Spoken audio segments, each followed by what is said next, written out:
الحمد للہ رب العالمین والصلاة والسلام علی سید المرسلین وعلی آلہ وصحابہ اجمعین، اما بعد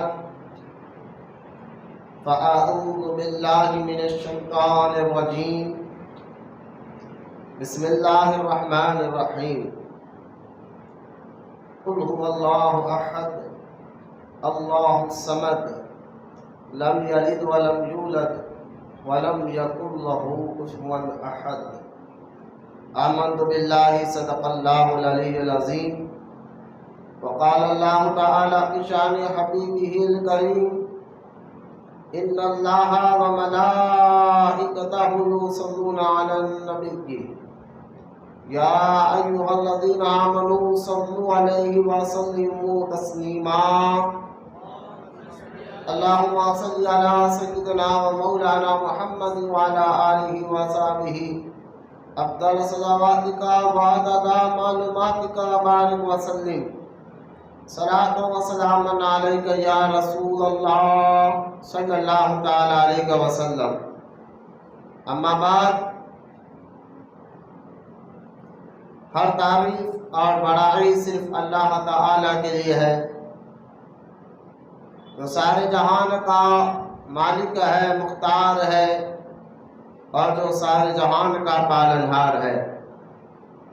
میں اس بات کی گواہی دیتا ہوں کہ اللہ تعالیٰ کے سوا کوئی عبادت کے لائق نہیں، وہ ایک ہے، اس کا کوئی ساتھی اور شریک نہیں۔ اور میں اس بات کی بھی گواہی دیتا ہوں کہ آپ کے ہمارے پیارے آقا اور مولا حضور پر نور رحمت کونین حضرت سیدنا محمد مصطفیٰ احمد مصطفیٰ صلی اللہ تعالی علیہ وآلہ وصحبہ وسلم اللہ تعالیٰ کے آخری رسول اور اس کے برگزیدہ بندے ہیں۔ اللہ تعالیٰ حضور اکرم نور مجسم رحمت عالم صلی اللہ علیہ وآلہ وصحبہ وسلم پر، اہل بیت، صحابہ کرام، تابعین اور تبع تابعین، اولیاء امت پر قیامت تک بکثرت رحمت اور برکت نازل فرماتا رہے۔ سب مل کر محبت سے ایک مرتبہ درود پاک بولے جی، اللہم صلی علی سیدنا و مولانا محمد وعلی آل سیدنا و مولانا محمد وبارک وسلم صلاۃ و سلام علیک یا رسول اللہ صلی اللہ تعالی علیہ وسلم۔ خبر اس کے کہ میں آج کے ٹاپک آپ کے موضوع پر بات کروں۔ آئیے سب سے پہلے ہمارا طریق اہل سنت و جماعت کے مطابق درود پاک کی فضیلت اور اس کی اہمیت کو سنتے چلے۔ بے شمار فضائل درود پاک کے متعلق احادیث مبارکہ میں موجود ہے۔ حدیث پاک میں آتا ہے، اللہ کے نبی صلی اللہ تعالی علیہ وسلم نے ارشاد فرمایا کہ تم لوگ کثرت سے مجھ پر درود پڑھا کرو، وہ اس لیے کہ قبر میں میرے متعلق تم سے سوال کیا جائے گا، اور قیامت کے دن یہی درود جب تم پل صراط پار کر رہے ہوگے تو اللہ تعالیٰ اس درود کو نور کی شکل میں تمہیں عطا فرمائے گا، اور اس کے اجالے میں تم آسانی سے پل صراط پار کر لو گے۔ لہذا درود پڑھنے سے دنیا اور آخرت میں اللہ تعالیٰ ہمیں کامیابی عطا فرماتا ہے۔ حضرت ابراہیم رحمۃ اللہ تعالیٰ علیہ ایک بہت بڑے اللہ کے ولی ہے، اور علامہ یوسف نبہانی رحمۃ اللہ تعالیٰ علیہ اپنی کتاب سعادت الدارین میں اس واقعے کو لکھتے ہیں۔ فرماتے حضرت ابراہیم نے ایک مرتبہ خواب میں سرکار مدینہ صلی اللہ تعالی علیہ وسلم کو دیکھا اور عرض کیا یا رسول اللہ صلی اللہ علیہ وسلم میں آپ کی شفاعت کا طلبگار ہوں، حضور قیامت کے دن اللہ سے کہہ کر میری شفاعت کرائیے۔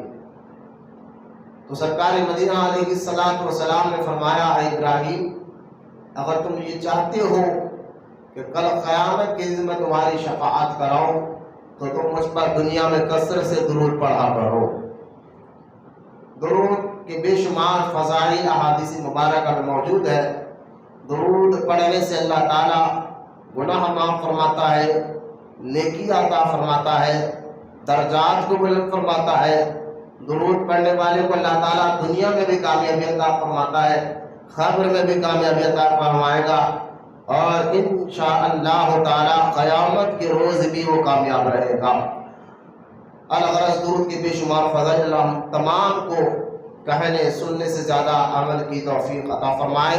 آئیے محبت اور حقیقت کے ساتھ ہم سب کے پیارے آقا اور مولا سرکار مدینہ راحت قلب و سینہ مصطفیٰ جان رحمت صلی اللہ تعالیٰ علیہ وسلم کی بارگاہ اقدس میں درود پاک کا نذرانہ پیش کرے۔ سن کر درود پڑھیے اللہم صلی علی سیدنا و مولانا محمد وعلی آلہ وصحبہ افضل صلواتک وعدد معلوماتک وبارک وسلم صلاۃ و سلام علیک یا رسول اللہ صلی اللہ تعالیٰ علیہ وسلم۔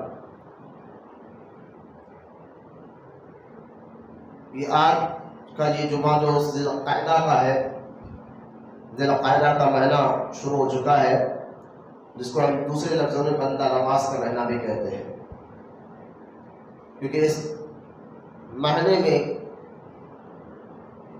حضرت سیدنا محمد حسینی المعروف خواجہ بندہ نواز گیسو دراز بلند پرواز رضی اللہ تعالیٰ عنہ کا عرس سے مبارک بھی ہوتا ہے، اس لیے اس کو بندہ نواز کا مہینہ بھی کہا جاتا ہے۔ اصل میں اس مہینے کا نام ذی القعدہ ہے۔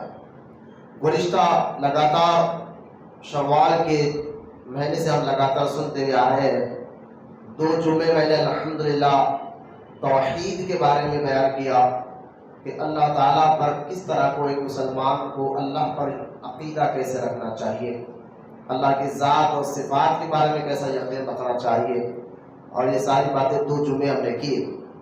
گزشتہ جمعہ گیا ہے، اس جمعہ میں نے آپ کے سامنے شرک کے بارے میں کہا تھا کہ کب بندہ شرک میں مبتلا ہوتا ہے، شرک کہتے کس کو ہے۔ آج اسی کی ٹاپک کو میں دوسرا اس جمعہ میں آپ کے سامنے رکھ رہا ہوں، شرک کیا ہے۔ شرک کے بارے میں گزشتہ جمعہ میں نے بہت ڈیٹیل کے ساتھ بیان کیا۔ آج انشاءاللہ تعالیٰ اسی ٹاپک کو ہم آگے بڑھاتے ہیں، قبل اس کے کہ میں اپنے اس موضوع کو آپ کے سامنے رکھوں، آگے بڑھاؤں۔ آئیے پھر سے ایک مرتبہ ہم سب کے پیارے آقا اور مولا سرکار مدینہ صلی اللہ تعالیٰ علیہ وسلم کی بارگاہ اقدس میں درود پاک کا نذرانہ پیش کرے۔ سن کر پڑھیے اللہم صلی علی سیدنا مولانا محمد وعلی آل سیدنا مولانا محمد وبارک وسلم صلاۃ و سلام علیک یا رسول اللہ صلی اللہ تعالیٰ علیہ وسلم۔ قیامت کے قریب بے شمار فتنے آتے رہیں گے، جو احادیث میں حضور صلی اللہ تعالیٰ علیہ وسلم نے ارشاد فرمایا تھا قرب قیامت میں کیسے کیسے فتنے آئیں گے، اور تقریباً وہ فتنے ظاہر ہو چکے ہیں، اور کچھ بس بڑے بڑے جو معاملات ہیں جو حضور نے بیان فرمایا، جیسا کہ امام مہدی آئے گے، عیسیٰ علیہ السلام آئیں گے، یہ ابھی قیامت کبریٰ کے نشانی ابھی باقی ہے، لیکن قیامت کے قریب جو فتنے آئیں گے اگر ہم غور کرتے ہیں تو وہ فتنے تقریباً ظاہر ہو چکے ہیں، جن میں جیسا کہ آپ دیکھیں ابو داؤد کی حدیث میرے سامنے موجود ہے۔ امام ابو داؤد جو بڑے محدث گزرے ہیں، جن کی سیاہ ستہ میں بڑی معتبر کتاب ہے حدیث کی کتاب ابو داؤد شریف، تو امام ابو داؤد نے اس حدیث کو جہاں اللہ کے رسول صلی اللہ تعالیٰ علیہ وسلم فتنے آئیں گے قیامت کے قریب. تو صحابہ نے پوچھا تھا یا رسول اللہ قیامت کب آئے گی؟ تو اللہ کے نبی صلی اللہ تعالیٰ علیہ وسلم نے فرمایا تھا کہ قیامت کے قریب کیا کیا اس کی نشانیاں ہوں گے، اس کی کیا کیا فتنے ہوں گے. ان میں سے ایک فتنہ تھا کہ لوگ نئی نئی باتیں کریں گے، بلکہ ایک حدیث مبارکہ موجود ہے کہ اللہ کے رسول صلی اللہ علیہ وسلم فرمائے کہ قیامت کے قریب مومن، غور سے سنیں آپ، سرکار کیا فرما رہا ہو رہا ہے یہ باتیں. سرکار علیہ السلام فرماتے ہیں قیامت کے قریب، یعنی جب یہ چیزیں تمہارے سامنے آ جائے سمجھو کہ قیامت قریب آ گئی. اور وہ چیزیں آ گئے. کون سی چیز؟ سرکار مدینہ علیہ السلام نے فرمایا قیامت کے قریب مومن بھی قرآن کا درس دے گا، منافق بھی قرآن کی باتیں کر کر لوگوں کو بھٹکائے گا. یہاں تک کہ مرد عورت ہر کوئی ایرا غیرہ قرآن پڑھ کر تمہارے سامنے غلط ترجمانی کر کر تمہارے ایمان کو بگاڑے گا. آج دیکھ لیں یہ حدیث مکمل ہو چکی ہے.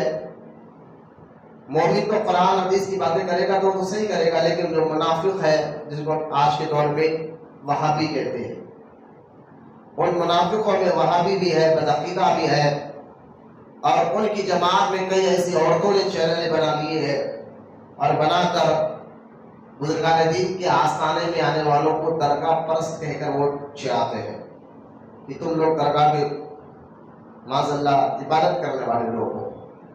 اور وہ بھی قرآن پڑھ کر ہمارے سامنے، ارے قرآن پڑھ کر ہی بتاتے کہ یہ زندگی ایسا نہیں ہے.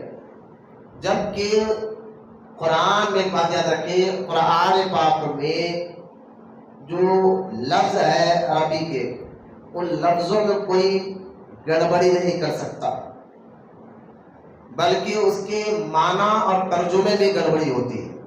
سمجھا لیں. اس کی ایک مثال میں آپ کو دیکھتا ہوں، آپ کو سمجھ میں آ جائے گا. قرآن پاک میں ایک آیت مبارکہ ہے جس میں اللہ تعالیٰ ارشاد فرماتا ہے کہ اے حبیب یہ مردے ہیں نہیں سنیں گے. ترجمہ میں نے آپ کے سامنے موتا کا لفظ استعمال کیا اللہ قرآن پاک میں کہ مردے سننے والے نہیں. اب یہ آیت کو سامنے رکھ کر جتنے بھی وہابی جماعت ہے، بدعقیدہ جماعت ہے، وہ یہ کہتے ہیں کہ تم لوگ درگاہ پر جاتے ہو، کیا وہ سنتے، وہ دیکھتے؟ جبکہ قرآن میں اللہ خود فرماتا ہے کہ اے حبیب یہ مردے سنتے نہیں، سمن بکمن عمیون، یہ گونگے ہیں، بہرے ہیں، اندھے ہیں، بلکہ یہ مردے ہیں جو سنتے نہیں. اب یہ آیت پڑھ کر ہمیں یہ بتایا جاتا، میں کوئی بتا نہیں چاہ رہا ہوں، سرکار نے پہلے ہی کہا تھا کہ میری امت میں کچھ لوگ قرآن پڑھ کر آپ کو بھٹکائیں گے. جب اسے کہا ہے کہ نہیں ہم آپ کی بات نہیں مانتے، تو وہ کہیں گے دیکھو لوگ یہ عجیب لوگ آ گئے، ہم تو قرآن پڑھ کر ان کو سمجھانا چاہ رہے ہیں، سمجھنا نہیں چاہتے. تو لہٰذا یہ حدیث آج مکمل ہو گئی ہے. لوگ وہابی جماعت والے بھی قرآن کی آیتیں پڑھ کر ہی آپ کو سامنے بتاتے ہیں کہ درگاہ جانا شرک ہے. قرآن کی آیتیں پڑھ کر ہی یہ بتاتے ہیں کہ میلاد کرنا بدعت ہے. قرآن کی آیتیں پڑھ کر ہی یہ بتاتے ہیں کہ مدد کرنے والا اللہ ہے، اور سے اعظم مدد نہیں کر سکتے، غریب نواز مدد نہیں کر سکتے، اولیاء کرام بھی کوئی مدد نہیں کر سکتے، صرف اللہ مدد کرتا ہے. تو یہ قرآن کی آیتیں پڑھ کر ہی تو ہمیں سمجھایا جاتا ہے. سرکار نے پہلے ہی کہا کہ میری امت میں منافق میں قرآن پڑھ کر تمہیں بھٹکانے کی کوشش کرے گا، تو آپ تعجب نہ کریں. اب آپ کو میں یہ سمجھانا چاہتا ہوں کہ بھائی قرآن اللہ کا کلام، اس میں کوئی گڑبڑی نہیں ہے. تو پھر یہ قرآن پڑھ کر ہمیں کس طرح بھٹکاتے ہیں؟ تو میں نے کہا دیکھو قرآن کے جو عربی الفاظ ہے اس میں کوئی گڑبڑی نہیں ہوتی، لیکن اس کے معنی اور اس کے ترجمے میں لوگ گڑبڑی کر کر ہمیں بھٹکاتے ہیں. جس کی ایک مثال میں آپ کے سامنے رکھ رہا ہوں. یہ مثال کو ذہن رکھ کے آنے والی بات آپ کو سمجھ آئے کس طرح یہ آیتیں پڑھ کر ہمیں بھٹکاتے ہیں، جس کا معنی غلط کر کر، ترجمہ غلط کر کر ہمیں بھٹکاتے ہیں. اب یہ آیت مبارکہ پڑھ کر سمن بکمن عمیون یا کہ لا تسمعوا الموتى کہ یہ مردے سننے والے نہیں، یہ تو گونگے ہیں، اندھے ہیں، بہرے ہیں۔ اب یہ آیت پڑھ کر ہمیں بتایا جاتا ہے کہ تم لوگ مزارات پر جاتے ہو جبکہ یہ مردے ہیں، سنتے نہیں ہیں۔ اب اس کا صحیح جواب آپ سنیں۔ پہلے تو یہ بتائیے کہ یہ آیت جو ہے قرآن پاک میں، یہ مردے سننے والے نہیں۔ یہ آیت کا مطلب، اس آیت سے مراد جو ہے، یہ آیت اتری اس لیے تھی کہ اس آیت میں اللہ تعالیٰ مسلمانوں سے خطاب نہیں کر رہا تھا حضور کے ذریعے، بلکہ اس آیت میں اللہ تعالیٰ مشرکوں اور کافروں سے بات کر رہا تھا اور ان کو مردوں کی مثال دی۔ یعنی یہ آیت اتری ہی کافروں کے حق میں، تو جو آیت مشرکوں اور کافروں کے حق میں اترتی ہے اس آیت کو مسلمانوں کے بارے میں نہیں پڑھا جائے گا۔ یہ 1400 سال سے طریقہ چلتے ہوئے آ رہا ہے، یہ آج کا نیا طریقہ نہیں ہے، 1400 سال سے یہ طریقہ چلتے ہوئے آ رہا ہے۔ جو آیتیں بتوں کے بارے میں اللہ نے قرآن میں بیان فرمایا، کچھ آیتیں مشرکوں کے بارے میں اللہ نے قرآن میں بیان فرمایا، کچھ آیتیں اللہ نے کافروں کے حق میں بیان فرمایا، کچھ آیتیں اللہ نے یہودیوں نصرانیوں کے بارے میں بیان فرمایا، کچھ آیتیں اللہ تعالیٰ نے منافقین کے بارے میں کہا، کچھ آیتیں اللہ تعالیٰ نے مومنین کے بارے میں کہا۔ تو جس کے بارے میں کہا، مومن کے بارے میں کہا تو مومن والی آیت پڑھو، منافق کے بارے میں کہا تو منافقوں والی آیت پڑھو، مشرکوں کے بارے میں کہا تو مشرکوں والی آیت پڑھو۔ ایسا ہے رول طریقہ جس صحابہ سے چلتے ہوئے آ رہا ہے آج تک۔ لیکن جو آیتیں اللہ تعالیٰ نے قرآن میں مشرکوں اور کافروں کے حق میں اتارا، وہ آیت پڑھ کر آج مسلمانوں کو مشرک کہا جا رہا ہے، گمراہ کہا جا رہا ہے، بددین کہا جا رہا ہے۔ تو ایسے قرآن کے غلط تفسیر، غلط ترجمہ کرنے والوں سے اللہ ہماری حفاظت فرمائے۔ تو کہنے کا مقصد یہ ہے، یہ آیت ادری کافروں کے حق میں جس میں اللہ نے فرمایا یہ مردے چھوڑو، لیکن اس سے مراد یہ خبر میں لیٹنے والے مرحومین نہیں، ان کے نہیں کہا، بلکہ اس کی مثال کیا ہے؟ مجھے ایک بات بتائیے، حضور صلی اللہ تعالیٰ علیہ وسلم تبلیغ کے لیے گئے، کافروں کو تبلیغ کر رہے تھے سامنے، تب یہ آیت اتری، کیونکہ کافر سن کر بھی انسنی کر رہے تھے، یعنی حق بات مان نہیں رہے تھے۔ کیا حضور صلی اللہ علیہ وسلم کی اسی قبرستان کے سامنے ٹھہر کر تبلیغ کر دے؟ ایسا تو نہیں تھا بھائی، جہاں قبرستان ہو، خبریں ہی خبریں ہو، وہاں جا کر حضور ٹھہر کر تبلیغ کر رہے ہو، تب اللہ نے آیت اتاری ہو کہ یہ مردے سنتے نہیں، آپ کیا تبلیغ کر رہے ہیں، آپ جا کے زندوں کے سامنے تبلیغ کرو۔ ایسا تو نہیں تھا، بلکہ حضور جس کو تبلیغ کر رہے ہیں وہ زندہ تھے باظاہر، وہ کافر مشرک سامنے کھڑے ہوئے تھے، کسی قبرستان کے سامنے ٹھہر کر حضور تبلیغ نہیں کر رہے تھے، بلکہ کافر اور مشرکین کے سامنے ٹھہر کر تبلیغ کر رہے تھے اور وہ سن کر انجام مار رہے تھے۔ تب اللہ نے فرمایا یہ تو مردوں کی طرح ہے، چھوڑو اس کو۔ تو لہذا قیامت کے قریب سرکار نے پہلے ہی فرمایا کہ قرآن کا غلط معنی، یعنی قرآن حق ہے لیکن اس کا معنی، ترجمہ اور تفسیر غلط کر ہمیں بھٹکایا جائے گا، ایسی قوم آئے گی، یہ سرکار نے پہلے 1400 سال پہلے پر بتا دیا۔ تو آج کے اس دور میں یہ مثال آپ کو سمجھ میں آ گئی کس طرح وہابی قرآن کا غلط معنی اور ترجمہ کر ہمیں بھٹکاتے ہیں۔ تو آپ گھبرانے کی ضرورت نہیں ہے، آج ہم پر جو باتیں اہل سنت و جماعت کے نزدیک جائز ہے وہ ساری باتیں کونے میں ہیں۔ نیچے بٹھاؤ، ایک دن ایسا بیٹھا سو مرسی بیٹھتے تھے میری طرف۔ لہذا قرآن پاک میں اللہ تعالیٰ نے جو آیتیں بیان فرمائی، میں آگے انشاءاللہ اور آسان کر کے بتاؤں گا، تو فتنے آئیں گے حضور نے پہلے کہا، اور قرآن پڑھ کر تمہیں بھٹکایا جائے گا، حدیث پڑھا کر اس کا غلط معنی اور ترجمہ کر ہمیں بھٹکایا جائے گا، یہ پہلے حضور نے بیان فرمایا۔ یہاں تک آپ دیکھیں حدیث پاک جو میں سنانے جا رہا تھا، یہ ابو داؤد کی حدیث پاک ہے۔ امام ابو داؤد نے باب الفتن میں حدیث پاک کو نکالا، مال غنیمت حضور کی بارگاہ میں آیا اور اللہ کا حکم ہے کہ جب مال غنیمت ہے وہ مسلمانوں میں تقسیم کیا جاتا، تو اللہ کے رسول صلی اللہ تعالیٰ علیہ وسلم جو ہے اللہ کے حکم سے مال غنیمت جو ہے تقسیم کر رہے تھے، لوگوں میں بانٹ رہے تھے۔ اتنے میں ایک شخص آیا حضور کی بارگاہ میں، غور سے سنیا کون آ رہا جا رہا اٹھ رہا بیٹھ رہا، میرے پر توجہ کریں حدیث پاک۔ اتنے میں ایک آدمی، حضور جب مال تقسیم کر رہے تھے، ایک آدمی آیا اور آ کر کہنے لگا اے محمد صلی اللہ علیہ وسلم عدل کرو، عدل، انصاف کرو، انصاف، عدل سے بانٹو، انصاف سے بانٹو۔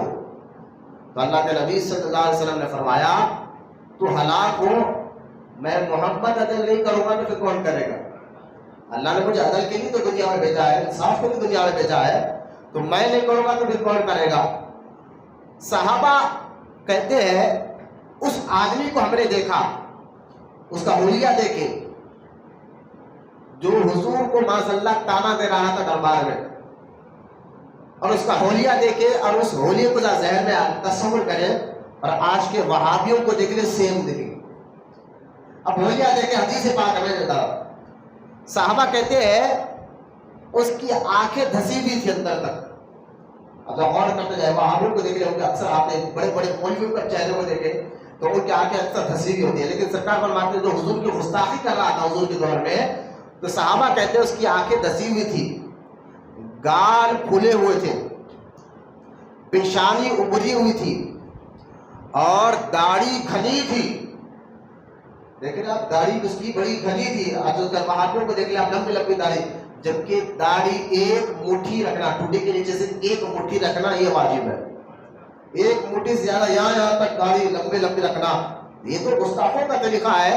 صحابہ کہتے ہیں کہ آپ اس کی دھسی ہوئی تھی، پیشانی گال پھلے ہوئے تھے، پیشانی ابری ہوئی تھی اور داڑھی گھنی تھی۔ اس نے کہا اے محمد اللہ سے ڈرو۔ آپ نے فرمایا اللہ کی اطاعت کون کرے گا اگر میں اس کی نافرمانی کرتا ہوں؟ اللہ تعالیٰ نے مجھے زمین والوں پر امانت دار شمار فرمایا ہے، لیکن کیا تم مجھے امانت دار نہیں سمجھتے؟ بس ایک آدمی، ایک صحابی اٹھے، بس ایک صحابی اٹھ کے کہا یا رسول اللہ صلی اللہ علیہ وسلم، اس بدبخت نے جو الفاظ آپ کو کہا ہے، اگر آپ اجازت دے تو میں اس کا ابھی سر نکال دیتا ہوں۔ بولیے سبحان اللہ، یہ عشق رسول ہے، ابھی اجازت دے۔ تو راوی کہتے ہیں وہ جو یہ کہہ رہے تھے نا اٹھ کر، حضور مجھے اجازت دے میں بھی اس کا قتل کر دوں، یہ آپ کو کہہ رہا ہے اسی بات، اجازت دے میں قتل کر دوں؟ راوی کہتے ہیں کہنے والے خالد بن ولید رضی اللہ تعالیٰ عنہ، جن کو جلال آ گیا کہ ایک شخص حضور کو یہ کیسے کہہ سکتا ہے، انصاف کرو، عدل کرو۔ خالد بن ولید کھڑے ہوئے، فرمایا میں اس کا سر قتل کر نکال دیتا ہوں۔ تو نبی کریم صلی اللہ تعالیٰ علیہ وسلم نے منع فرمایا، حضور نے فرمایا چھوڑو اس کو۔ اچھا کیوں منع فرمایا؟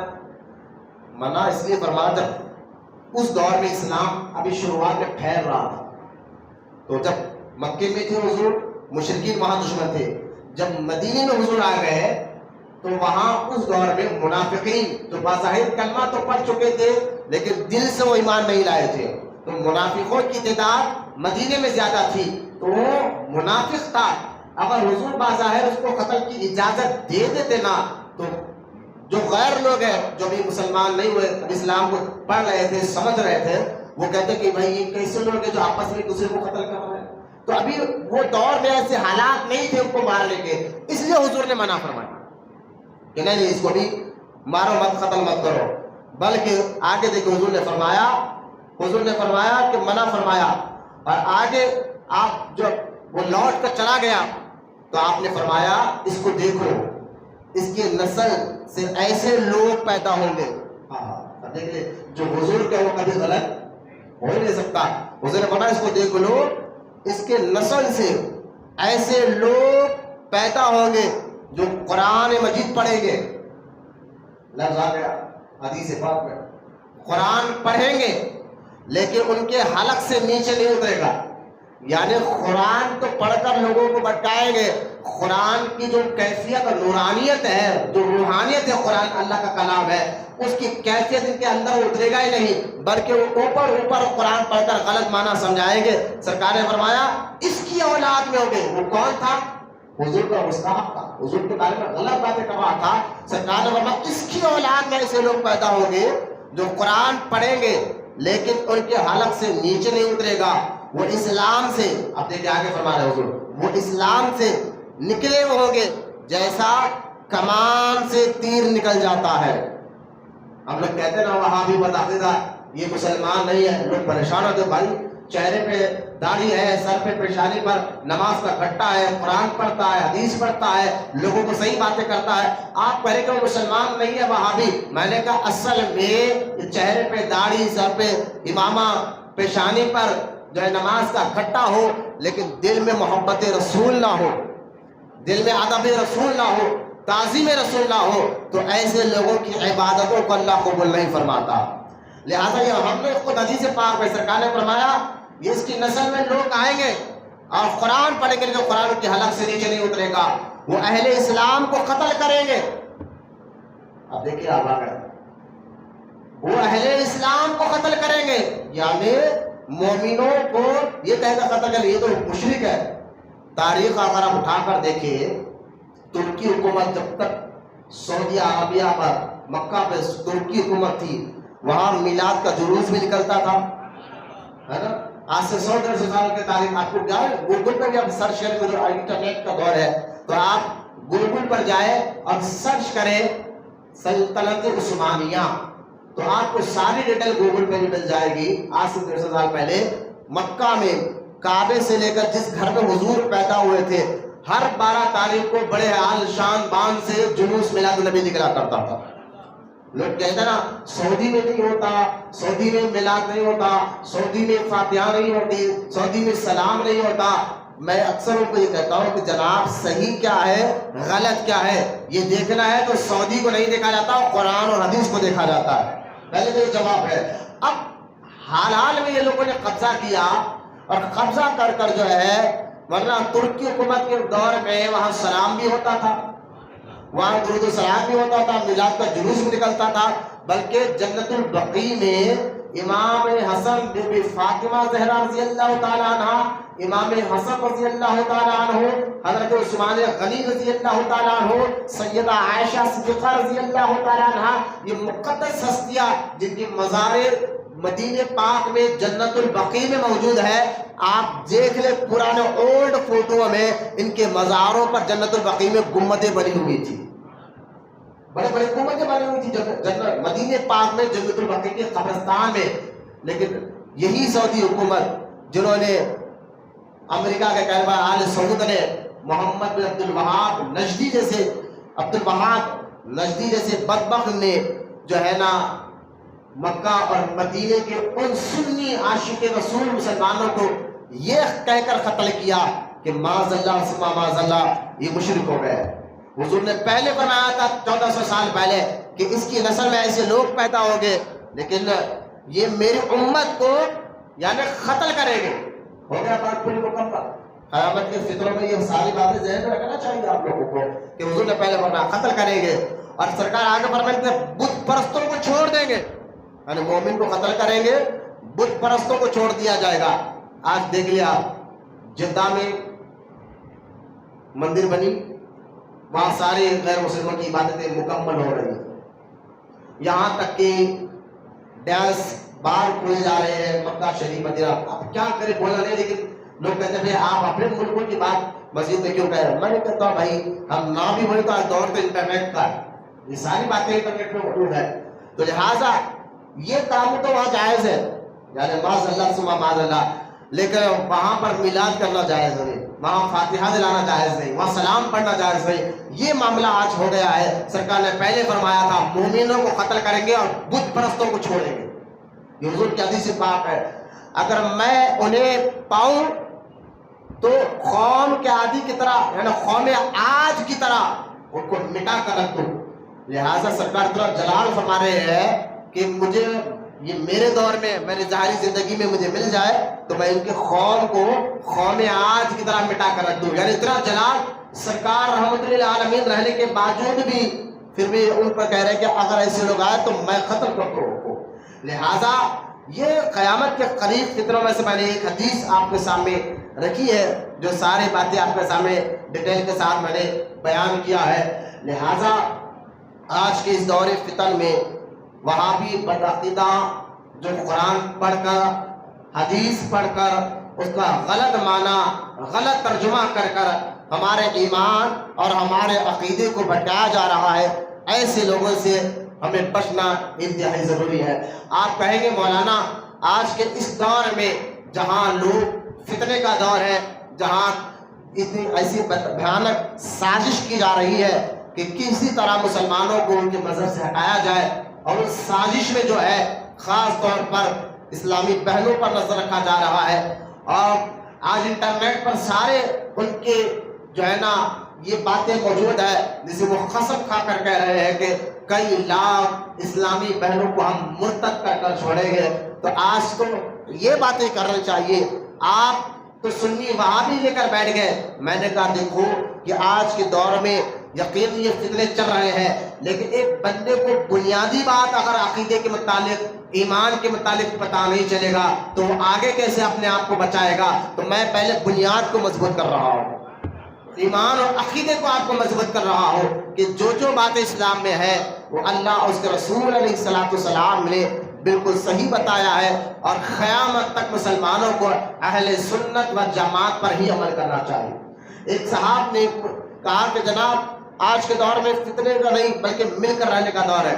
میں نے کہا ایک بات بتاؤ، جامع امام ترمذی نے حدیث پاک کو نقل فرمایا اپنی کتاب ترمذی شریف میں کہ اللہ کے رسول صلی اللہ علیہ وسلم نے ارشاد فرمایا کہ جو ہے قیامت کے قریب میری امت میں، غور سے سنیں آپ، میری امت میں قیامت کے قریب 73 فرقے ہوں گے، 73۔ اور حضور صلی اللہ علیہ وسلم فرماتے کہ مجھ سے پہلے جتنے انبیاء گزرے ہیں ہر نبی کے دور میں بھی فتنے ہوتے تھے، لیکن سرکار فرماتے ان کے دور میں جو فتنے تھے 72 تھے، میرے امت میں 73، ایک فتنہ بڑھ کے بتا 73 ہے فتنے اور فرقے ایسا ہوں گے۔ میں نے کہا کہ یہ حدیث حضور نے بیان فرمایا تو اس حدیث کے مطابق فتنے اور فرقے تو بڑھیں گے، اس کا کوئی انکار نہیں کر سکتا۔ لہٰذا آپ اہل سنت و جماعت پر قائم رہے۔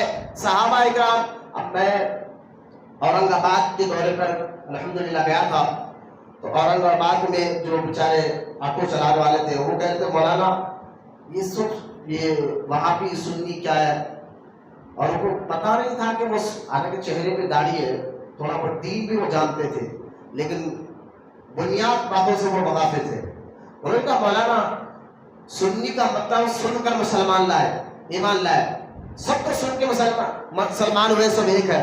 میں نے کہا نہیں، سنی کا مطلب سن کے مسلمان لائے، اس کا مطلب یہ نہیں ہے۔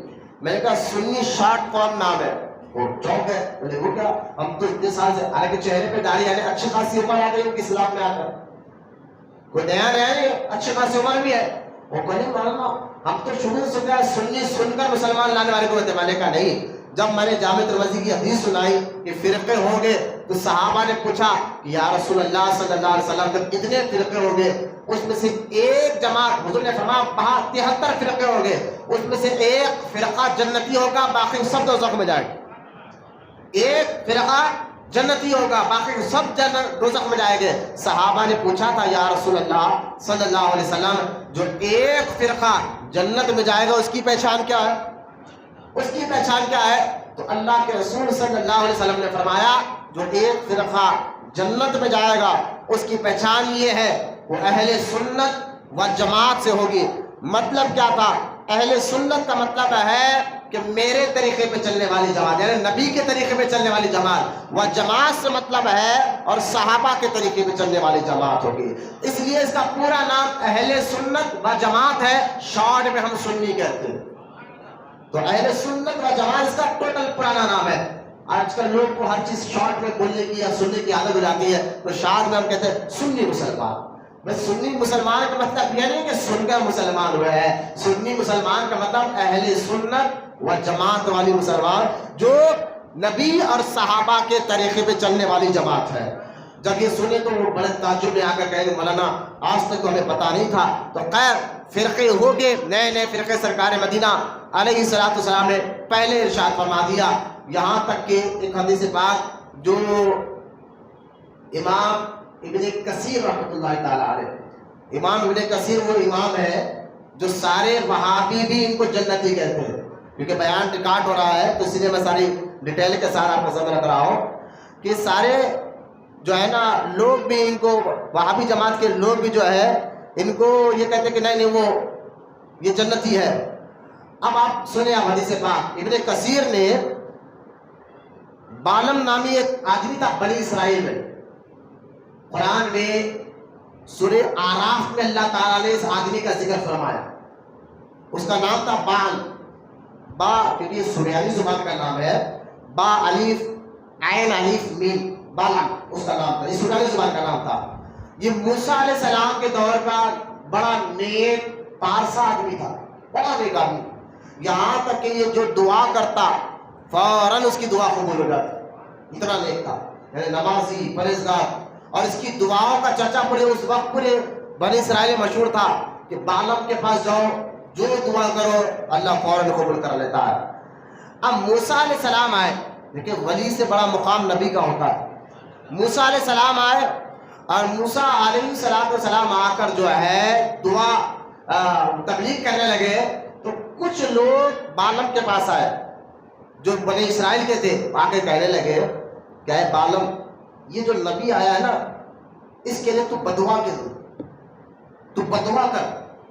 اس نے کہا نا میں تو ان کا غلام ہوں. پہلے اس نے کہا میں تو ان کا غلام ہوں, میں جو ہے میں ان کا غلام ہو کر آقا کے لیے کیسے دعا کر سکتا ہوں, اس کے لیے بدعا کیسے کر سکتا ہوں. لوگوں نے کہا بالم ہم تجھے پیسہ دیں گے, تو جتنا چاہے پیسہ دے, ہم دینے کے لیے تیار ہیں. ہم تیرے کو حسین اور جمیل خوبصورت عورت سے نکاح کرا دیں گے. یہ دو چیزیں اکثر لوگ اس کی وجہ سے ایمان سے ہاتھ دھو بیٹھتے ہیں. ایمان ان کے ہاتھ سے ختم ہو جاتا ہے. اللہ ہمارے سب سے بڑی دولت جو مسلمانوں کے پاس ہے وہ ایمان کی دولت ہے. اس کو سمجھیے, آپ سمجھیے. خالی سبحان اللہ یا ملکی لال سے نہیں, اس کو یقین کے ساتھ مانے. کچھ لوگ چند پیسوں کے لیے اپنے ایمان اور عقیدے کا سودا کر دیتے ہیں. ایسے لوگ ہر دور میں. اللہ ہمارے ایمان اور عقیدے کی حفاظت فرمائے. ورنہ آج ایسے لوگ بھی ہیں جو تھوڑی تھوڑی باتوں پر ایمان اور عقیدے کا سودا کر دے. اگر میرا موضوع الگ ہو جائے گا تو خیر. بالم نے کہا کہ میں دعا نہیں کروں گا. لوگوں نے لالچ دی اس کو. اللہ لالچ سے ہماری حفاظت فرما. اور وہ لالچ میں آ گیا. کہ غلام ہے نبی کا لیکن اتنا عبادت گزار ہے, لالچ میں آ کر اس نے دعا کے لیے ہاتھ اٹھا دی, بد دعا کے لیے. اسی وقت اللہ تعالیٰ نے وہی فرمائی اس موسیٰ علیہ السلام پر, ہم نے اس کو دوزخ میں ڈال دیا. یعنی برسوں سے عبادت کر رہا تھا. اچھا ایک روایت میں آتا ہے اس کی عبادت, کیونکہ اس دور میں آج ہماری عمریں 50 60 سال 70 سال, بہت زیادہ ہوا 100 سال, اس سے زیادہ 120 سال تک ہم جیتے. لیکن عمر پر ادھر عمر کا انتقال ہو جاتا ہے 50 60 سال کی عمر میں. لیکن پہلے دور میں لوگوں کی عمریں 500 سال ہونا ایک عام بات تھی. کتنے سال؟ 500 سال ہونا تو ایک عام بات تھی. تو موسیٰ علیہ السلام کے دور کے لوگوں کی, عام لوگوں کی عمر بھی لمبی ہوتی تھی. تو یہ جو بالم تھا نا, اتنا بڑا نیک تھا, 300 سال سے اللہ کی عبادت کر رہا. کتنے سال؟ 300 سال سے اللہ کی عبادت کر رہا. اور اللہ کی بارگاہ میں جو دعا مانگتا اللہ اس کو قبول بھی فرماتا. یعنی اتنا بڑا اللہ کا محبوب بندہ, نیک بندہ, اللہ کے قریب ہے, لیکن نبی کی نافرمانی کرا تو اللہ تعالیٰ نے اس کی ساری عبادت اس کے منہ پر مار کر اس کو دوزخ میں بھیجا دیا. تو معلوم کیا ہوا, آج کتنے بڑے وہابی بدعقیدہ کو آپ دیکھ لیں کہ بھائی فلاں نماز پڑھتا ہے, روزہ رکھتا ہے, بہت بڑا عالم ہے, بہت زیادہ علم اس کے پاس ہے, نمازیں پڑھ رہا ہے, تسبیح پڑھ رہا ہے, ذکر کر رہا ہے, لیکن حضور کا ادب اس کے دل میں نہیں, نبی کا ادب اس کے دل میں نہیں. تو آپ دیکھ لیں اللہ تعالیٰ نے یہ بتا دیا, جو میرے محبوبوں کا, جو میرے نبی اور رسولوں کا ادب نہیں کرتا, وہ کتنے سال کا بھی عبادت گزار ہو, اس کی عبادت اس کے منہ پر مار دی جاتی ہے اور اس کو دوزخ میں بھیج دیا جاتا ہے. تو خیر بالم کو جو ہے یعنی اس کا ساری عبادتیں رہے گا چلے گئی اور اس کا انتقال ہو گیا. یہ واقعہ قرآن میں سورہ آراف 9ویں پارے میں یہ سورہ ہے, سورہ آراف, وہاں پر یہ سارا واقعہ آپ کو مل جائے گا قرآن میں. اس واقعے کے تحت حدیث آئی ہے, اب وہ حدیث آپ کو سنیں, آپ سن کر انشاءاللہ آپ کا ایمان تازہ ہوگا. اور اس حدیث کو روایت میں نے بتا دیا, اس حدیث کو لکھنے والے ابن کثیر ہے, اور یہ حدیث ملے گی کہا تفسیر ابن کثیر میں, کیونکہ بیان ریکارڈ ہو رہا ہے, لوگ حوالے دیکھتے ہیں, پوچھتے کہ خالی یہ مولانا یوں ہی بیان کر رہے ہیں یا ان کے پاس کوئی ثبوت بھی ہے. تو میں ریکارڈ آن لائن ریکارڈ کرتے ہوئے بات کر رہا ہوں, اور آپ کے چہرے بھی میں دیکھ رہا ہوں کہ سستی نہ آئے. چہروں سے بتائے کہ مولانا ہم بات سمجھ رہے ہیں, یہ باتیں اہم باتیں ہیں. ورنہ سستی کہا لیا ہے تو باہر جا کر ٹہل کر آ جائے، کوئی مسئلہ نہیں ہے، بیان آن لائن ریکارڈ ہو رہا ہے سب انشاءاللہ چھوڑو یا درود پاک پڑھے ایک مرتبہ، اللہم صلی علی سیدنا مولانا محمد معدن الجود والکرم وعلی آلہ وبارک وسلم، صلاۃ و سلام علیک یا رسول اللہ صلی اللہ علیہ وسلم۔ کھولو میاں، سب دیکھ کے کھول کے رکھنا ہے بابا۔ لہذا یہ احادیث کا یہ میرا ادب نہیں ہے، قرآن اور حدیث کا ادب ہے۔ پھر میں بتا رہا ہوں آگے مولانا یہ کیا آپ کی بات سنا، میری بات نہیں، جو میں کہہ رہا ہوں وہ جملے اہم ہیں کیونکہ وہ کلام اللہ کا ہے، وہ حدیث رسول پاک کی ہے۔ تو ایک مسلمان ہو کو اس کو اللہ کے کلام کی عزت نہ آئے تو پھر فائدہ کیا ہے بتا، رسول کے کلام کا ادب نہ آئے تو پھر فائدہ کیا ہے آپ کا یہ بتا۔ تو لہٰذا یہ ادب کے ساتھ بیٹھ کر سننا یہ کسی مقرر کا ادب نہیں، قرآن اور حدیث کا ادب ہے۔ یہ ادب کے ساتھ بیٹھ کر آپ سنیں گے تو انشاءاللہ دلوں میں یہ باتیں سما جائے گی، اس کے بعد آپ اپنی نسل آپ بچیں گے، آپ تنہا نہیں ہے، آپ کے پیچھے آپ کی پوری نسل باقی ہے۔ تو آپ اکیلے آپ اس بات کو سمجھ لیں گے، آپ اپنے بیٹوں کو یہ بات سمجھائیں گے، آپ پھر اپنی اولاد کو بھائیوں کو یہ بات سمجھائیں گے۔ جب یہ لوگ اپنے ایمان اور عقیدے میں مضبوط ہو جائیں گے تو انشاءاللہ آپ کی ایک کی وجہ سے ہزاروں کا ایمان محفوظ ہو جائے گا، آگے نسل باقی ہے۔ اب حدیث سنیے، میں آپ کو یہ بتانا چاہ رہا ہوں کہ جو کچھ لوگ قرآن اور حدیث پڑھ کر بھی مسلمانوں پر غلط اس کا ترجمہ کر کر فتوے لگا کر ان کو مشرک کہتے ہیں، یہ حضور نے پہلے ہی کہا، 1400 سال پہلے حضور نے کہا ایسے لوگ آئیں گے، ایسے لوگ آئیں گے میری امت میں۔ تو آج کے وہابیوں کو دیکھ کر آپ اپنا ایمان اور عقیدہ خراب مت کرو، اہل سنت و جماعت پر مضبوطی سے قائم رہا کرو۔ میں آپ کو یہ سمجھانا چاہ رہا ہوں۔ تو خیر اب حدیث آپ دیکھیں، ابن کثیر لکھتے ہیں اور اس حدیث کو آپ سنیں، انشاءاللہ ایمان آپ کا تازہ ہو جائے گا اور آج کے بعد آپ وہابی بدعقیدہ سے بالکل مضبوطی کے طور پر محفوظ رہیں گے۔ حدیث پاک کیا ہے؟ حذیفہ بن یمان رضی اللہ تعالیٰ، صحابہ میں حضرت حذیفہ بن یمان جن کے بارے میں صحابہ کہتے ہیں ان کو صحابہ میں صاحب سر صحابی کہا جاتا ہے۔ سر کا معنی ہے حضور کے رازدار صحابی، بولے محمد صلی اللہ علیہ وسلم، یعنی حذیفہ بن یمان وہ صحابی ہے اللہ کے رسول صلی اللہ تعالیٰ علیہ وسلم نے سارے منافقین کے بارے میں ان کو بتا دیا تھا کہ کون منافق یعنی کون جنتی ہے اور کون دوزخی ہے۔ اس بارے میں اللہ کے رسول علیہ السلام نے حذیفہ بن یمان کو ٹوٹل بتا دیا تھا۔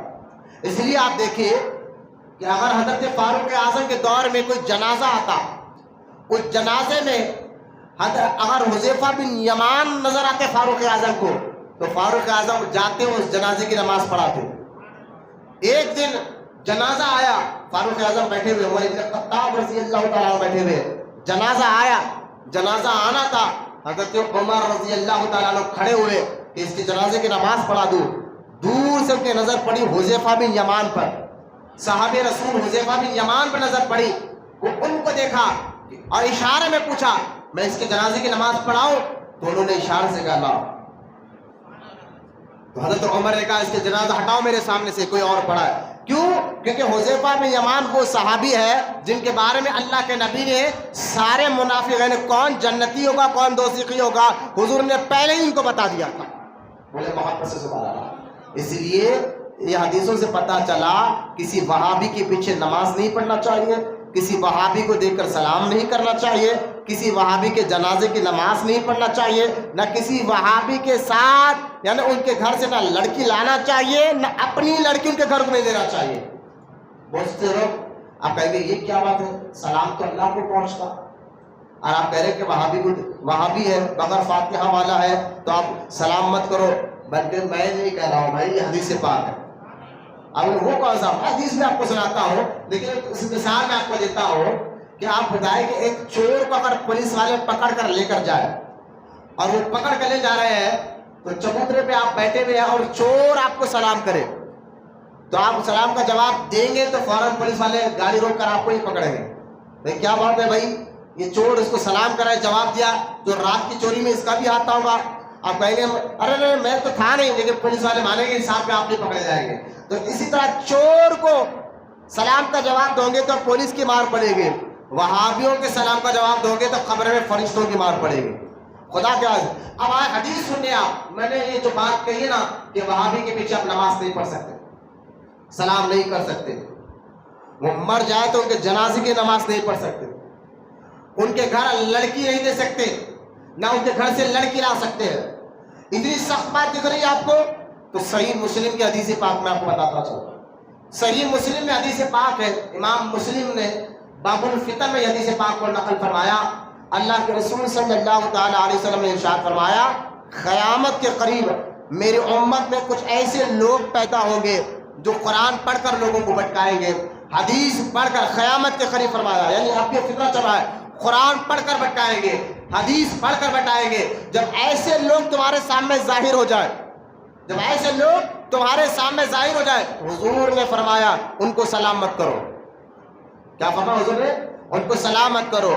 حضور نے آگے فرمایا وہ نہ ان کو سلام کرو, نہ وہ مر جائے تو ان کے جنازے میں مت جاؤ, وہ بیمار پڑے تو ان کی بیمار پرسی مت کرو. یہاں تک کہ حضور فرمایا نہ ان کے گھر لڑکی دو, نہ ان کے گھر سے لڑکی لاؤ. یہاں تک کہ حضور نے فرمایا نہ تم ان کے قریب جاؤ, نہ ان کو اپنے قریب آنے دو. یہ حدیث مکمل طور پر صحیح مسلم میں حدیث پاک موجود ہے. کوئی سنی کا فتویٰ نہیں ہے کسی مولانا کا, میں آپ کو حدیث پاک بتا رہا ہوں. کچھ لوگ آج بھولے پانے میں کہہ دیتے ہیں مولانا اگر انہیں فاتحہ نہیں دلانا تو کیا ہوا, پیسے والا مالدار ہے, ہم اپنی لڑکی کو اس کو دیکھتے ہیں. میں اکثر بیان میں یہ کہتا ہوں, سنی اور وہابی میں فاتحہ درود کا جھگڑا نہیں ہے. ان لوگوں نے ہمارے نبی کی شان میں گستاخیاں کی ہے, اللہ اس کے رسول کی شان میں گستاخیاں کی ہے, اس لیے ان سے بچایا جاتا ہے. اللہ ہمیں سمجھنے کی توفیق عطا فرمائے. لیکن میں ابھی حدیث سنا رہا ہوں, یہ حدیث جو میں سنانے جا رہا ہوں, یہ حدیث سارے وہابیوں کے لیے سمجھے کہ اٹم بم ہے. حدیث آپ سنیں گے تو آپ کا ایمان اور مضبوط ہوگا, وہابی ہل جائے گا. یہ کیا حدیث ہے؟ میں نے کہا دیکھو حدیث کیا ہے. حذیفہ بن یمان, بولے سبحان اللہ. میں نے ابھی بتایا حذیفہ بن یمان کیسے صحابی ہے, صحابہ جن کو اللہ تعالیٰ کے رسول علیہ السلام نے سارے راز کی باتیں بتا دیے تھے. تو حذیفہ بن یمان رضی اللہ تعالیٰ عنہ فرماتے ہیں میں نے سنا اللہ کے رسول صلی اللہ علیہ وسلم نے فرمایا مجھے تمہارے بارے میں یعنی قیامت کے دن مسلمانوں کے بارے میں حضور فرماتے ہیں مجھے تمہارے بارے میں اس آدمی کا اندیشہ ہے جو قرآن کا علم رکھتا تھا, یہاں تک کہ قرآن کی رونق اور قرآن پڑھنے کی وجہ سے اس کی رونق چہرے پہ نظر آئے گی. ایسا آدمی ہوگا جو قرآن پڑھے گا اور قرآن پڑھ کر اس کے قرآن پڑھنے کی وجہ سے چہرہ بھی رونق والا نظر آئے گا. لوگ آج طارق جمیل کو دیکھے گا, ارے مولانا طارق جمیل کے چہرے پہ نور ہے, وہ تو طارق مسعود. میں نے کہا ان کی اسٹیٹس تو شاہ والے چاہیے. وہابی بدعقیدہ تبلیغی جماعت والوں سے نفرت اللہ کے لیے رکھو. یہ لوگ کیسے ہیں؟ حضور نے پہلے فرمایا ان کے قرآن پڑھنے کو دیکھ کر تم نہیں بھٹکنا, بلکہ وہ چہرے ایسے چمکیں گے قرآن پڑھنے کی وجہ سے. لیکن حضور کیا فرما رہے سنیے آپ کہ قرآن کی رونق اور شدقتی ان کے چہرے پر آیا تھی اور اس کی چادر اسلام تھی, یعنی ہمیشہ اسلامی باتیں کرتے رہیں گے. چادر اسلام تھی جس کو اس نے اوڑھنا رکھا, پھر وہ جو ہے کترا کر یعنی اس چادر کو اپنے پیچھے ڈال دیا. پہلے تو سیدھا بیٹھا. اب حدیث سنیں آپ. حذیفہ بن یمان فرماتے ہیں قیامت کے قریب ایک شخص ایسے لوگ ظاہر ہوں گے, میں ترجمہ آپ کے سامنے آسان سے بتاؤں تاکہ آپ یہ باتیں آسانی سے آپ کو سمجھ میں آ جائے. سرکار فرما رہے قیامت کے قریب ایک ایسا گروہ آئے گا, ایسا لوگ آئیں گے میری امت کے پاس جو قرآن پڑھ رہے ہوں اور سر سے لے کر پیر تک دیکھو وہ اسلامی لباس میں رہیں گے, چہرے پہ داڑھی ہوگی, سر پر امامہ ہوگا, اور جو ہے ان کو دیکھ کر یہ دیکھا جائے گا یار یہ تو بڑا نیک آدمی ہے, یہ تو بڑا نیک آدمی ہے. پھر سرکار فرماتے ہیں یہی آدمی آگے چل کر میری امت کو قتل کرے گا. اور قتل کیوں کرے گا سنیں آپ, یہ حدیث سنیں اور وہابیوں کو دیکھیں آپ. جب صحابہ نے پوچھا حضور وہ لوگوں کو قتل کیوں کرے گا, وجہ کیا بنے گی, کس وجہ سے قتل کرے گا؟ حضور فرماتے ہیں وہ آدمی جو لوگوں کو قتل کرے گا یہ کہہ کر کہ یہ لوگ تو شرک کر رہے ہیں. کیا کر رہے ہیں؟ شرک کر رہے ہیں. یہ لوگ یہی بات وہابی بولتے ہیں نا, درگاہ چلے گئے شرک ہو رہا, فاتحہ دلا کے شرک کر رہے, سلام پڑھے شرک کر رہے, ادب سے ہاتھ باندھ کر کھڑے شرک کر رہے. میں نے کہا یہ حدیث دیکھو آپ, حضور فرما رہے کہ یہ قرآن حدیث پڑھ کر چہرے پہ ان کا قرآن کا اثر نظر آئے گا، لیکن آگے چل کر یہ لوگوں کو قتل کرے گا یہ کہہ کر کہ یہ تو شرک کر رہے ہیں، مشرک ہو گئے۔ پھر آگے صحابہ نے پوچھا حضور اچھا یہ اس لیے لوگوں کو قتل کرے گا، لیکن حضور یہ تو بتائیے دونوں میں صحیح حق پر کون ہوگا، مارنے والا یا مرنے والا؟ تو اللہ کے رسول علیہ الصلوۃ والسلام نے فرمایا نا نا نا، مارنے والے کا نظریہ غلط ہوگا، جو مر رہے ہیں وہ حق پر ہوگے۔ دیکھو نہیں روڈ پہ جا رہے ہیں، باہر ٹہل لو بولو چلیے چل جائیے، اٹھک بیٹھک کرنا تو آپ میرے ساتھ کسی اٹھنا جائے تو ابھی چلے جائیے، بڑی مہربانی ہوگی۔ یہ بالکل ہم روڈیوں پہلوانوں سود خوروں کے ساتھ بیٹھ جاتے ہیں اور 4-4 گھنٹے ہوٹلوں میں بیٹھ جاتے ہیں، تب سستی نہیں آتی۔ لہٰذا میرے اگر کسی کو بھی سستی کا آئیڈیا ہے تو باہر جا کے ٹہل کر آ جائے، لیکن مجھے برداشت نہیں ہے کہ کوئی قرآن عزیز کے درمیان بیچ میں اٹھ کر جائے۔ درود پاک پڑھے ایک مرتبہ اللہم صلی علی سیدنا مولانا محمد وعلی آل سیدنا محمد وبارک وسلم، صلاۃ و سلام علیک یا رسول اللہ صلی اللہ تعالیٰ علیہ وسلم۔ تو خیر ہمیں بیٹھنا چاہیے، مسجد میں بیٹھنا، نماز کے انتظار میں بیٹھنا بھی عبادت ہے۔ اب مجھے بتائیں فونوں میں 4-4 گھنٹے بوڑھے بڑے سو بیٹھ جاتے دیکھ لیتے، ساری رات بیٹھ جاتے، جب وہ کوئی تھکان نہیں آتی، نہ پیٹ میں درد نہ پیر میں درد ہوتا۔ مسجد میں بیٹھنے سے کئی بھی چیزیں ہوتی ہیں تو آج تک سمجھ میں جاتی۔ نوجوانوں کا یہ حال ہے، بوڑھوں کا بھی یہ حال ہے، ہوٹلوں پر بیٹھیں گے، چبوتروں میں بیٹھ کر دوستوں کے ساتھ بس چغل خوری غیبت خوری، یہ کر رہا تھا اور وہ کر رہا تھا، سارا وقت 4-4 گھنٹے نکال دیں گے بوڑھے لوگ۔ میں ہر بوڑھے کی بات نہیں کر رہا، زیادہ تر ہوگا چبوتروں پر بیٹھ کر، لیکن مسجد میں آج ان کو بھی دل نہیں لگا۔ نوجوان تو بس فونوں میں رات ہو یا دن ہو، یا تو ہوٹلوں میں یا تو پہلوانوں روڈیوں اور سود خوروں کے ساتھ بیٹھ کر وقت گزار رہے ہیں۔ اللہ ہم سب کو نیک توفیق عطا فرمائے۔ میں آج کے دور کے فتنوں کے بارے میں کہہ رہا ہوں کہ حضور نے پہلے کہا تھا کچھ لوگ میری امت میں ایسے ہوں گے کہ میری امت کو شرک کا فتویٰ لگا کر قتل کریں گے، ماریں گے۔ تو آج یہ دور چل رہا ہے، درگاہ چلے گئے شرک ہو گیا، یا غوث المدد کے شرک ہو گیا۔ تو یہ شرک کا ڈر بٹھا کر آپ ہمارے ایمان اور عقیدے کو خراب کیا جا رہا ہے۔ آپ دیکھیے ایک اور حدیث پاک میں آتا ہے، نبی کریم صلی اللہ علیہ وسلم، یہ صحیح بخاری کی حدیث پاک، صحیح بخاری نہیں بیٹا بات نہیں کرنا، مسجد باہر چلیے فون، اتنا تو آپ کو ادب ہونا چاہیے۔ مسجد میں دنیا داری باتیں کرنا حرام ہے، حرام ہے، حرام ہے۔ مسجد کے اندر یہ باتیں نہیں کرنا چاہیے۔ سرکار کی حدیث پاک اتنی واضح طور پر ہے یار، تو یہ حدیث تو میں سمجھتا ہوں ہر ایک کو جانکاری ہونا چاہیے۔ سرکار نے خود فرمایا جو مسجد میں بیٹھ کر دنیا داری باتیں کرے اس کی خبر میں اللہ اندھیرا کر دے گا، اور جہاں تک کہ فرمایا اس کو فوراً جھٹکو، جو مسجد میں بیٹھ کر باتیں کر سرکار جلال میں آیا کرتے تھے۔ ہاں قرآن پڑھو، دنیا درود پڑھو، یا بیان کے وقت خاص طور پر جو ہے توجہ کے ساتھ بیان سنو، یہ طریقہ چلتے ہوئے آ رہا۔ اللہ ہمیں مسجدوں سے محبت اور مسجدوں کی عزت کرنے والا بنا، مسجدوں کا ادب کرنے والا بنایا۔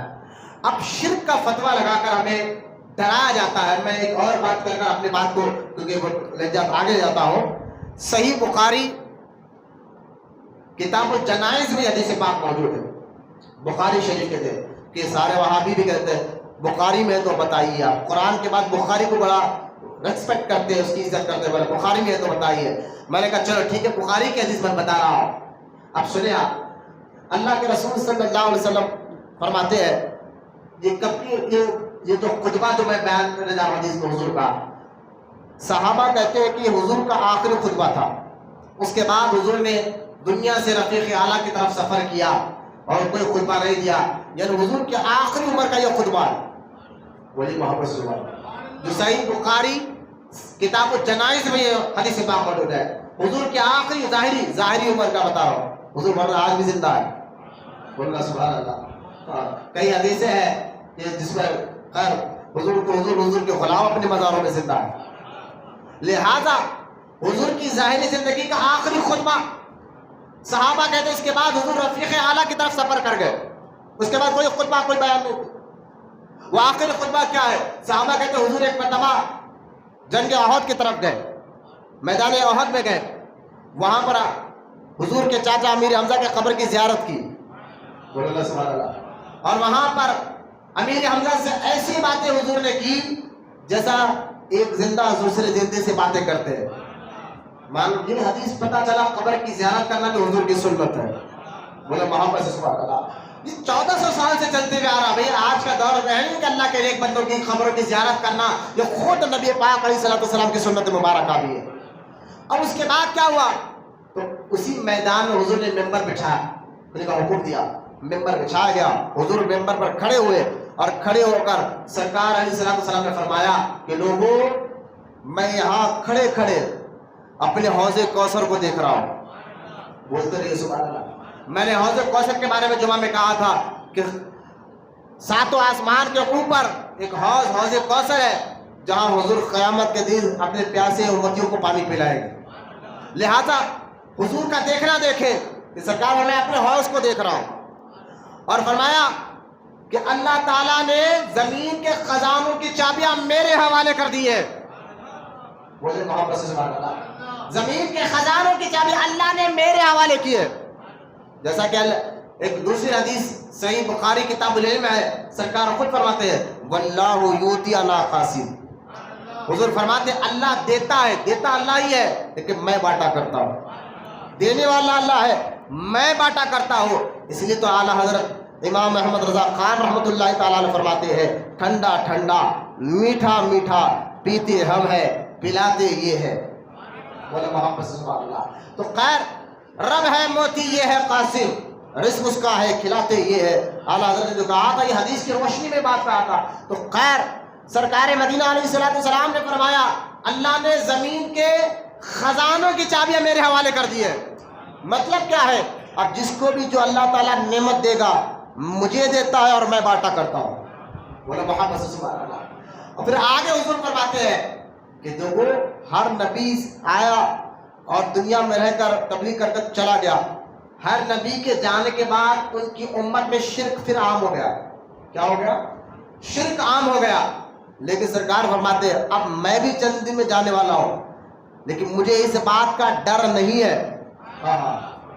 مجھے اس بات کا ڈر نہیں ہے کہ میرے اس دنیا سے جانے کے بعد میری امت شرک کرے گی. بولے محبت سے سبحان اللہ. مجھے اس بات کا ڈر ہے ہی نہیں کہ میرے جانے کے بعد میری امت شرک نہیں کرے گی. بولے سبحان اللہ. حضور کہہ رہے ہیں کہ میری امت شرک کرے گی ہی نہیں. حضور سے بڑھ کر کون جانتا ہے؟ جب حضور کہہ دے کہ میری امت میں شرک نہیں ہوگا تو یہ وہابی ملا ہمیں شرک کا فتویٰ کیسے لگاتا ہے؟ یہ غور کرے. سرکار نے فرمایا میری امت شرک نہیں کرے گی، لیکن ہاں دنیا کی محبت میں ڈوب جائے.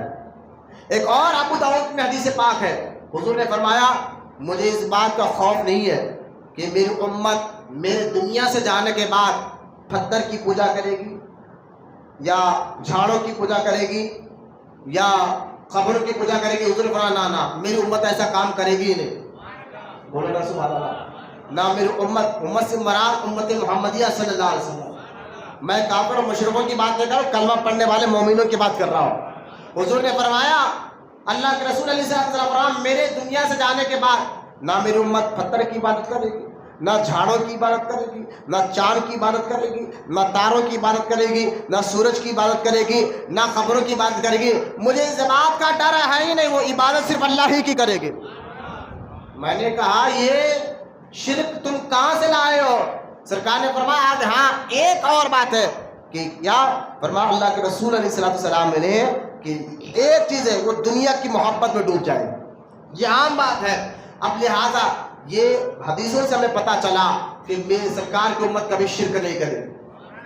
بولنا محبت سے سبحان اللہ. کیا ہے یار جانے کا یہ ہوتا بیٹا تمہارا کو نیند آ رہی ہے تو منہ پہ سے پانی پھر لے کے ہوتا ہے. درود شریف پڑھے سن کر محبت سے. اللہم صلی علی سیدنا مولانا محمد وعلی آل سیدنا مولانا محمد وبارک وسلم. صلاۃ و سلام علیک یا رسول اللہ صلی اللہ علیہ وسلم. دیدار کو دے کر تقریر نہیں بلکہ آپ لوگوں کو کچھ باتیں ہم سمجھا رہا ہے. بات بالکل ہم قریب آ رہے ہیں، ٹائم ہمارا بالکل قریب آتے جا رہا ہے. یہاں تک کہ میں نے آپ کو بتا دیا کہ قیامت کے قریب فتنے آئیں گے اور اس فتنوں میں زیادہ تر لوگ ہم کو مشرک کہیں گے. تو آپ ڈریے مت کہ ہم مشرک نہیں ہیں، کیونکہ حضور نے پہلے فرمایا میری امت شرک نہیں کرے گی. بولے محبت سے سبحان اللہ. اب یہ وہابیوں کے فتوے کے منہ پہ ماری، یہ وہابیوں کی باتیں کے منہ پہ مار، یہ کہتے ہیں شرک ہو گیا، یہ کہتے ہیں شرک ہو گیا. اب میں آپ کو بتاتا ہوں شرک ہوگا. حضور نے ایک حدیث میں پڑھ رہا ہے، لیکن وہ شرک کا مطلب کیا میں آپ کو سمجھاتا ہوں. پہلے آپ دیکھیے شرک کی 2 قسمیں ہوتی ہیں. کتنے قسمیں؟ دو قسمیں، ایک ہوتا ہے شرک جلی اور ایک ہوتا ہے شرک خفی.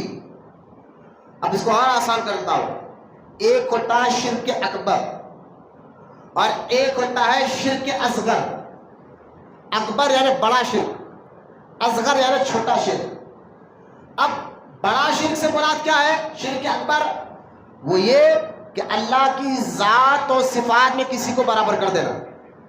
اللہ کی ذات اور صفات کو میں نے جمعہ میں سمجھایا تھا کہ اللہ کو واجب الوجود سمجھنا چاہیے، اور اللہ کی جو صفت خوبیاں ہیں، جس طرح اللہ کی ذات خود سے ہے، واجب الوجود ہے. واجب الوجود کا مطلب کیا ہے؟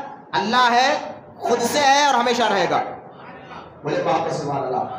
لہذا سرکار مدینہ علیہ السلام نے فرمایا تم لوگ اللہ میں غور مت کرو، اللہ میں غور مت کرو کہ اللہ ہے تو کیسا ہے، کیسا بنا ہوگا، اس کے کیسا بنا ہوگا، کیا اس میں کبھی غور نہیں کرنا چاہیے. حضور نے فرمایا اللہ میں غور مت کرو، اللہ کی نشانیوں میں غور کرو. مراد کیا ہے؟ بغیر پلروں کا آسمان اتنا بڑا، برسوں سے سورج اپنی جگہ کھڑا ہوا ہے، اگر تھوڑا نیچے آ جائے پوری دنیا جل کر مر جائے. چاند برسوں سے اپنی جگہ کھڑا ہوا ہے، تھوڑا نیچے جائے پوری دنیا ٹھنڈ سے مر جائے. سمندر زمین کے لیور برسوں سے ہے، اور سمندر کی گہرائی آپ جانتے ہیں کتنے خطرناک گہرائی ہے، تھوڑا اوپر آ جائے تو پوری دنیا ڈوب کر مر جائے گی. تو کون سمندر کو کھڑا کر رکھا ہے؟ کون بغیر پلر کے آسمانوں کو کھڑا کر رکھا ہے؟ چاند کو، تاروں کو، سورج کو اپنی جگہ کھڑا کر. یہ اللہ کی نشانیوں میں غور کرو. اللہ میں نے اللہ کی نشانیوں میں غور کرو. غور کرو، قرآن میں اللہ فرماتا ہے غور کرو. جو جانور تمہیں دودھ دیتا ہے وہ ایک ہی منہ سے گھاس بھی کھاتا ہے، پتے بھی کھاتا ہے، اور اس کے پیٹ کے اندر مینگنیاں بھی ہے، پیشاب بھی ہے اور گوبر بھی ہے، لیکن اسی مینگنیاں، پیشاب اور گوبر کے درمیان بالکل سفید پاکیزہ دودھ بھی ہے. جب دودھ کو نچوڑا جاتا ہے تو نہ اس کے اندر بدبو آتی ہے، نہ گوبر کا نشان آتا ہے، نہ پیشاب کی بدبو آتی ہے. ارے ہے ایک ہی پیٹ میں. قرآن میں اللہ نے فرمایا غور کرو میرے بندو اس بات پر، ہے تو پیٹ کے اندر پیشاب، گوبر، مینگے سب ہے، لیکن جب دودھ کو نچوڑا جاتا ہے تو دودھ نہ پیشاب کو ساتھ لاتا ہے، نہ مینگنیوں کو، نہ گوبر کو، بلکہ بالکل صاف ستھرا دودھ نکلتا ہے. اللہ قرآن میں فرماتا ہے غور کیا یہ کرتا کون ہے؟ بولنا سبحان اللہ. یہ رب کی ذات مبارکہ ہے. تو اللہ فرماتا ہے کہ اللہ کی قرآن میں حضور، حدیث میں حضور نے فرمایا اللہ کی نشانیوں میں غور کرو، اللہ میں غور مت کرو. تو خیر ہم اہل سنت و جماعت کہتے ہیں اللہ کو واجب الوجود مانو. اللہ ہے اور خود سے ہے اور ہمیشہ رہے گا، واجب الوجود کا معنی. اسی طرح اللہ کی صفات بھی ذاتی ہے. اللہ کی صفات سے مراد خوبیاں. اللہ رحیم ہے، رحیم ہونا اللہ کی خوبی. اللہ کریم ہے، کریم ہونا اللہ کی خوبی. اللہ جبار ہے، جبار ہونا اللہ کی خوبی. اللہ ستار ہے، ستار ہونا اللہ کی خوبی. تو یہ جو اللہ کی صفتیں ہیں یہ بھی اللہ کے اپنے ذاتی ہے. واللہ سبحان اللہ. اللہ کی صفت بھی ذاتی ہے اور خود سے ہے، کسی نے دیا نہیں. لہٰذا یہ بات ذہن میں رکھے. ہم آپ کو بتا رہے ہیں شرک کی دو قسمیں ہوتی ہے، ایک شرک اکبر اور ایک شرک اصغر. شرک اکبر کیا ہے؟ اللہ کی ذات اور صفات میں کسی کو برابر کرنا. اللہ کی ذات جس طرح ہم اللہ کو مانتے ہیں کہ اللہ ہے، خود سے ہے، اسی طرح ہم کسی اور کو نہیں مانتے.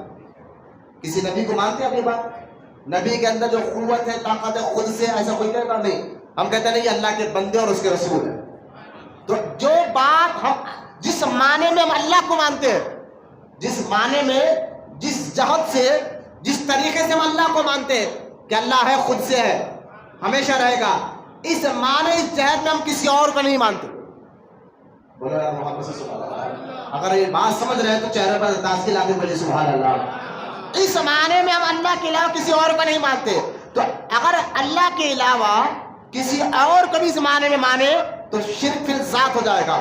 لہٰذا اہل سنت و جماعت کہتے ہیں جس معنی میں رب کو مانتے کہ اللہ ہے، خود سے اور ہمیشہ رہے گا، اس معنی میں کسی اور کو نہیں مانتے. اسی طرح اللہ کی صفت، خوبیاں، میں نے کہا خوبی کے بارے میں بھی آگے چل کے بتاؤں گا، پہلے شرک اکبر کے بارے میں سنیا. سرکار نے فرمایا شرک اکبر میری امت میں ہوگا ہی نہیں. بولے گا سبحان اللہ.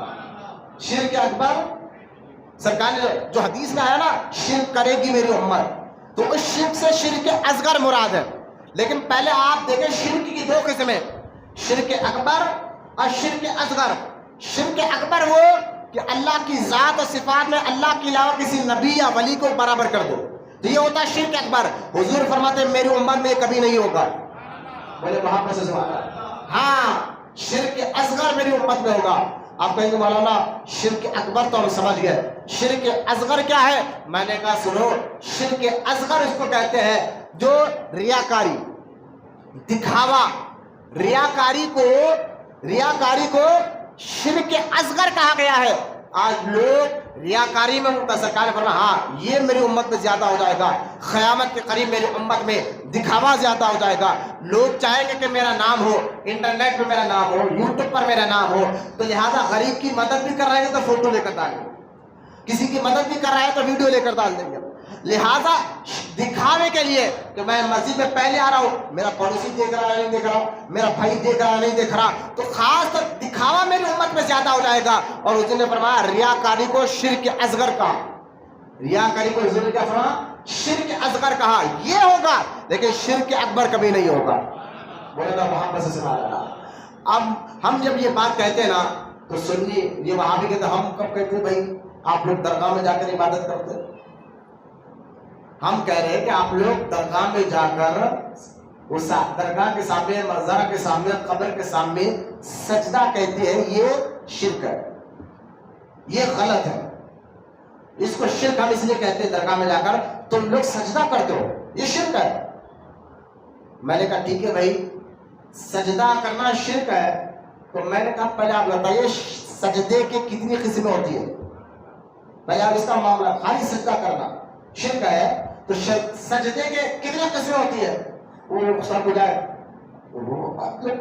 دوڑا دیتے نا، مطلب رٹا دیتے طوطے کی طرح نہ جائے، سجدہ کرنا شرک ہے، سجدہ کرنا شرک ہے۔ میں نے کہا ٹھیک ہے سجدے کے بھی طریقے ہوتے ہیں، قسمیں ہوتے ہیں، کتنے ہیں؟ اور سر کو جا کے اس سجدے کی بھی قسمیں ہوتی ہے؟ میں نے کہا ہوتی ہے۔ سجدے کے دو قسمیں ہوتی ہیں، کتنے؟ یہ باتیں ذہن میں رکھیں، آپ یاد رکھیں، دو قسمیں سجدے کے ہوتے ہیں۔ ایک ہوتا ہے سجدہ تعظیمی، تعظیمی سجدہ، کسی کی عزت کرنا، یار اتنے بڑے بزرگ ہیں، تعظیمی سجدہ کرنا۔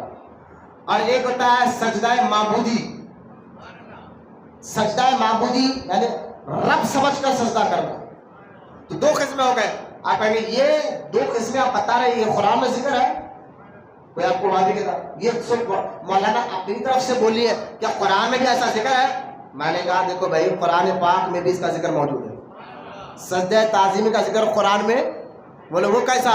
میں نے کہا یہ بات بتائیے کہ اللہ تعالیٰ نے آدم علیہ السلام کو سجدے کا حکم دیا تھا سارے فرشتوں کو، سورہ بقرہ میں ذکر ہے، اور بھی آیت میں سارے فرشتے آدم علیہ السلام کو سجدہ کرے۔ اب ان سے پوچھو وہ سجدہ کیسا تھا؟ وہ تعظیم والا سجدہ تھا۔ کون سا سجدہ تھا؟ وہ تعظیم والا سجدہ تھا۔ اگر آگے دیکھیں سورہ یوسف میں دیکھیں آپ، جب یوسف علیہ السلام مل گئے، آپ کے بھائیوں کو معاف کیا یوسف علیہ السلام نے، یوسف علیہ السلام کے بھائیوں نے گھر جا کر اپنے ماں باپ کو لے کر آئے، اور یوسف علیہ السلام، ارے میاں کون ہے جب دماغ ہے نہیں یار، کہیں کو بیٹھ رہے تم باہر؟ درود شریف پڑھیے ایک مرتبہ، اللہم صلی علی سیدنا مولانا۔ تو باہر بیٹھنا چھوڑ دو سرا، محبت سے درود پاک پڑھے سب بیٹھا۔ اللہم، آپ تھک گئے کیا؟ تو بولو محبت سے بلند آواز سے درود پاک پڑھیے، اللہم صلی علی سیدنا محمد۔ نزہۃ المجالس کتاب کا نام ہے، لکھنے والے عبدالرحمن شافعی صفوری ہے رحمۃ اللہ تعالیٰ علیہ۔ نزہۃ المجالس جلد نمبر 2 باب السلام پڑھ کر دیکھیں آپ۔ ایک عالم دین نے تقریر کے دوران کہا تھا بلند آواز سے درود پڑھو، تو مجمع میں ایک آدمی محبت کے ساتھ بلند آواز، ارے بلند سے پڑھو سلو پڑھو، سنتے تو اللہ کی عطا سے حضور، اس میں کوئی شک نہیں ہے، لیکن بلند سے مراد کیا ہے؟ ہم جب بلند آواز سے پڑھیں گے درو دیواریں گواہی دیں گے انشاءاللہ، یہ مسجد کی دیواریں کہیں گے کہ یہ وہ دیوانہ ہے جو جھوم جھوم کر حضور پر درود پڑھا کرتا تھا۔ تو خیر بلند آواز سے اس نے محبت کے ساتھ جب درود پڑھانا، روایت میں عبدالرحمن شافعی صفوری نزہۃ المجالس کتاب میں لکھتے ہیں، جب اس کا انتقال ہوا، کسی نے اس درود پڑھنے والے کو خواب میں دے کر پوچھا، قبر میں اللہ نے تیرے ساتھ کیا معاملہ کیا؟ اس نے کہا اعمال تو کچھ ایسے نہیں تھے، لیکن وہ جو درود میں نے پڑھا تھا جھوم کر بلند آواز سے، یہ ادا اللہ کو اتنی پسند آئی، اللہ نے میری مغفرت فرما دی۔ آپ سمجھ گئے بات؟ اب بلند آواز سے درود پاک پڑھیے، اللہم صلی علی سیدنا مولانا محمد وعلی آلہ وصحبہ افضل صلواتک وعدد معلوماتک بارک وسلم، صلاۃ و سلام علیک یا رسول اللہ صلی اللہ تعالی علیہ وسلم۔ تو میں آپ کو بتا شرک اکبر اور شرک اصغر کے بارے میں، ریاکاری شرک اصغر کے بارے میں ہم کہتے ہیں۔ تو یہ ساری باتیں کلیئر ہو گئی، ایک کہ فتنے آئیں گے تو آئیں گے، حضور نے کہا تو بس کہہ دیا، اب اس میں کوئی رکاوٹ نہیں کر سکتا۔ دوسرا، سرکار نے یہ بھی کہا کہ وہ قرآن پڑھ کر لوگوں کو بھٹکائیں گے، حدیث پڑھ کر لوگوں کو بھٹکائیں گے، یہ آج ہو رہا ہے۔ وہاں بھی قرآن پڑھ کر ہمیں بھٹکاتا ہے، لیکن اس کا معنی ترجمہ، قرآن میں کوئی غلطی نہیں ہے، اس کا مطلب یہ نہ نکالے کہ قرآن میں غلط، معاذ اللہ، قرآن اللہ کا کلام ہے، اس میں کوئی گڑبڑی نہیں ہے۔ ذالک کتاب لا ریب فیہ، اللہ قرآن میں کہتا ہے یہ وہ کتاب ہے، اس میں کوئی شک نہیں ہے، لیکن اس کا معنی اور ترجمہ غلط بتاتے ہیں، معنی اور ترجمہ غلط بتاتے ہیں۔ لہٰذا یہ ساری باتیں سمجھنے کے بعد میں شرک اکبر اور شرک اصغر یہ دو چیزیں آپ سمجھ گئے۔ اب آگے بڑھتے ہوئے آپ کو یہ بتانا چاہتا ہوں کہ وہابی بدعقیدہ ہمیں یہ کہتے ہیں کہ دیکھو بھائی، ہم کب کہتے ہیں کہ آپ سنی لوگ شرک سجدہ کرتے درگاہ کو؟ میں یہ کہہ رہا ہوں، میں نے کہا دیکھو سورہ یوسف میں بھی یوسف علیہ السلام سے جب آپ کے والد والدہ بھائیوں نے ملے تو اللہ نے قرآن میں ذکر کیا، آپ کے والد والدہ آپ کے 11 بھائی سب نے یوسف علیہ السلام کو سجدہ کیا۔ کس میں ذکر ہے؟ قرآن میں سورہ یوسف میں۔ تو یہ کون سا سجدہ تھا؟ تعظیم والا، ٹھیک ہے۔ لیکن ہماری امت میں، ہماری شریعت میں اللہ کے رسول صلی اللہ علیہ وسلم نے فرمایا اب یہ تعظیم عزت والا سجدہ بھی حرام ہے۔ کوئی بندہ اگر سجدہ کر بھی رہا مزار کو تو اس سے پوچھو کیوں سجدہ کرا؟ خدا سمجھ کر کہا نہیں، خدا نہیں سمجھا، بس اللہ کے ولی ہے، دل کے سے محبت کرتا ہوں تو سجدہ کر لیا، تو اس کو یہ نہیں کہتے کہ تو نے شرک کیا، بلکہ اس کو آپ یہ کہیں گے تو نے حرام کام کیا، توبہ کر۔ اس لیے مزارات پر دو کام کبھی نہیں کر رہا، کوئی بھی ولی کے پاس جاؤ، دو کام کرنا حرام ہے۔ درگاہ میں دو کام ایسے ہیں کوئی مسلمان یہ کام ہرگز نہ کرے، وہ کیا ہے؟ اگر وہ دونوں کام کرنا حرام ہے، حرام ہے، حرام ہے، وہ کیا ہے؟ ایک کہ مزار کے سامنے سجدہ نہیں کرنا، یہ حرام ہے، اور دوسرا مزار کا طواف نہیں کرنا، مزار کے طواف نہیں کرنا، کیونکہ طواف عبادت ہے اور وہ صرف کعبے کا کیا جائے گا۔ بولے محمد سبحان اللہ، کعبے کا۔ یہ تو ہم پہلے سے کہہ رہے ہیں دو چیزیں، اس کے علاوہ آپ فاتحہ پڑھیں، آپ ان کے وسیلے سے دعا مانگے، یا آپ یہ کہیں یا اللہ ان کے وسیلے سے میری دعا قبول فرما، یا آپ یہ بھی کہہ سکتے ہیں اے اللہ کے ولی آپ میرے بارے میں دعا فرما دو، یہ دونوں لفظ بھی کہنا جائز ہے۔ تو لہٰذا یہ دو چیز سمجھنے کے بعد اب سجدہ تعظیمی حرام ہے، سجدہ معبودی جو صرف اللہ کی بارگاہ میں سجدہ کرتے ہیں، سجدہ معبودی وہ ہے، اور اس کے لیے کیا کیا شرط ہے؟ نماز کے لیے کیا کیا شرط ہے؟ ایک تو طہارت ہونا، وضو ہونا، نماز کا وقت ہونا، اس کے بعد اب ڈائریکٹ سجدہ نہیں کرتے، پہلے قیام کرتے ہیں، بعد میں رکوع کرتے ہیں، بعد میں سجدہ کرتے ہیں، ہے نا؟ تو ڈائریکٹ سجدہ یہ معبودی سجدہ جو ہے یہ تو ہم مسجد میں کرتے ہیں، اللہ کے لیے کرتے ہیں۔ بولے محمد صلی اللہ علیہ وسلم، یہ باتیں سمجھ لیجیے آپ۔ پھر آپ کہتے ہیں وہابی کہ دیکھو بھائی غیب کی باتیں، اب آپ کو میں ایک روایت سناتا ہوں، سورہ لقمان کی روایت، بلکہ آیت مبارکہ ہے سورہ لقمان کی۔ کون سی؟ سورہ لقمان کی آیت ہے آخری، بالکل جہاں پر سورہ لقمان ختم ہو جاتا ہے۔ یہ آیت مبارکہ کیا ہے؟ اس میں اللہ تعالیٰ فرماتا ہے 5 چیزوں کا علم، کتنے؟ علوم خمسہ، 5 چیزوں کا علم صرف اللہ کو ہے اور کسی کو نہیں ہے۔ سورہ لقمان کی آیت پاک ہے، تو 5 چیزیں کیا ہے؟ اللہ نے فرمایا ایک قیامت کا علم، قیامت کب آئے گی، دوسرا بارش کب ہوگی، تیسرا ماں کے پیٹ میں کیا ہے، بچہ ہے یا کچھ، چوتھا کہ کل کیا ہوگا، اور پانچواں کہ اور کوئی زمین میں کون کب کہاں مرے گا، یہ 5ویں چیز کوئی نہیں جانتا۔ اب یہاں میں آپ کو بتائیے آیت پڑھ کر سارے وہاں بھی کہتے ہیں ٹھیک ہے ہم مانتے کہ آپ اللہ ہی کی عبادت کرتے ہیں، بزرگوں کو وسیلہ سمجھتے ہیں، لیکن ایک کام آپ لوگ غلط کرتے. بولے کیا؟ بولے غیب کی باتیں آپ لوگ کہتے ہیں اللہ کے بتانے سے نبی بھی جانتا ہے. یہ شرک ہے. میں نے کہا کیوں شرک ہے؟ بولے غیب کی باتیں کا علم صرف اللہ کو ہے اور کسی کو نہیں ہے. سورہ لقمان کی آیت پڑھتے ہیں. سورہ لقمان کی آیت پڑھ کر کہتے ہیں کہ صرف اللہ کو معلوم ہے. لیکن میں آپ کو بتا دوں اسی سورہ لقمان کے آخری لفظ میں خود غیب کی خبر کا اللہ تعالیٰ نے اعلان فرمایا کہ غیب کی خبر، جیسا کہ آیت دیکھیں آپ انشاءاللہ ایمان آپ کا تازہ ہوگا. جہاں سورہ لقمان ختم ہو رہا اللہ فرماتا ہے ان اللہ علیم خبیر. یہ لو علیم اور خبیر یہ دونوں لفظ پر غور کریں. اللہ فرماتا ہے بے شک میں ہی سب چیز کا جاننے والا ہوں. علیم یعنی میں سب چیز کا جاننے والا ہوں. میں نے کہا مولوی صاحب ذرا اس کی بات والی آیت بھی پڑھے. علیم اللہ تو کہہ رہا میں علیم ہوں، سب چیز میں جانتا ہوں. لیکن اللہ فرماتا ہے خبیر اور میں جاننے والا ہوں اور اس کی خبریں دینے والا بھی ہوں. بولو نا سبحان اللہ. میں نے کہا سورہ لقمان کی یہی آیت میں جواب بھی موجود ہے. ہم کب کہتے کہ نبی خود سے جانتے ہیں؟ ہم یہ کہتے ہیں اللہ کے بتانے سے نبی جانتے ہیں. بولو نا سبحان اللہ. تو وہاں بھی کہتے ہیں کہ ٹھیک ہے تم لوگ دیکھو علم غیب یعنی علیم اللہ ہے تو تم لوگ نبی کو بھی علیم مانتے ہو. یہ تمہارا شرک ہے. قدرت اور طاقت والا اللہ ہے اور تم لوگ نبی کے لیے بھی کہتے ہو کہ نبی میں پاور بہت زیادہ ہوتا ہے. تو امام محمد غزالی رحمۃ اللہ تعالیٰ نے فرماتے ہیں چند خصوصیات نبیوں کے اندر اللہ تعالیٰ نبیوں کو ہی وہ خصوصیت دیتا ہے. اس کو نبی کو ہی دیتا ہے اور وہ خصوصیت نبی کے اندر ہی آتے ہیں، عام بندوں میں نہیں آتے. کون آ رہا جا رہا پھر کہہ رہا ہوں بڑی مہربانی. اگر جانا ہے تو باہر جا کر ٹہل کر آ جائیں. لیکن تھوڑا توجہ فرمایا. میں بہت اہم گفتگو یہ سیکھنے کے بعد فوج ظلم ہے. اللہ کے بارے میں یقین کیسا رکھنا ہے، نبیوں کے بارے میں کیسا یقین رکھنا ہے، تب آپ کا ایمان اور عقیدہ مضبوط ہوگا. انشاءاللہ آپ کبھی بھٹکیں گے نہیں انشاءاللہ.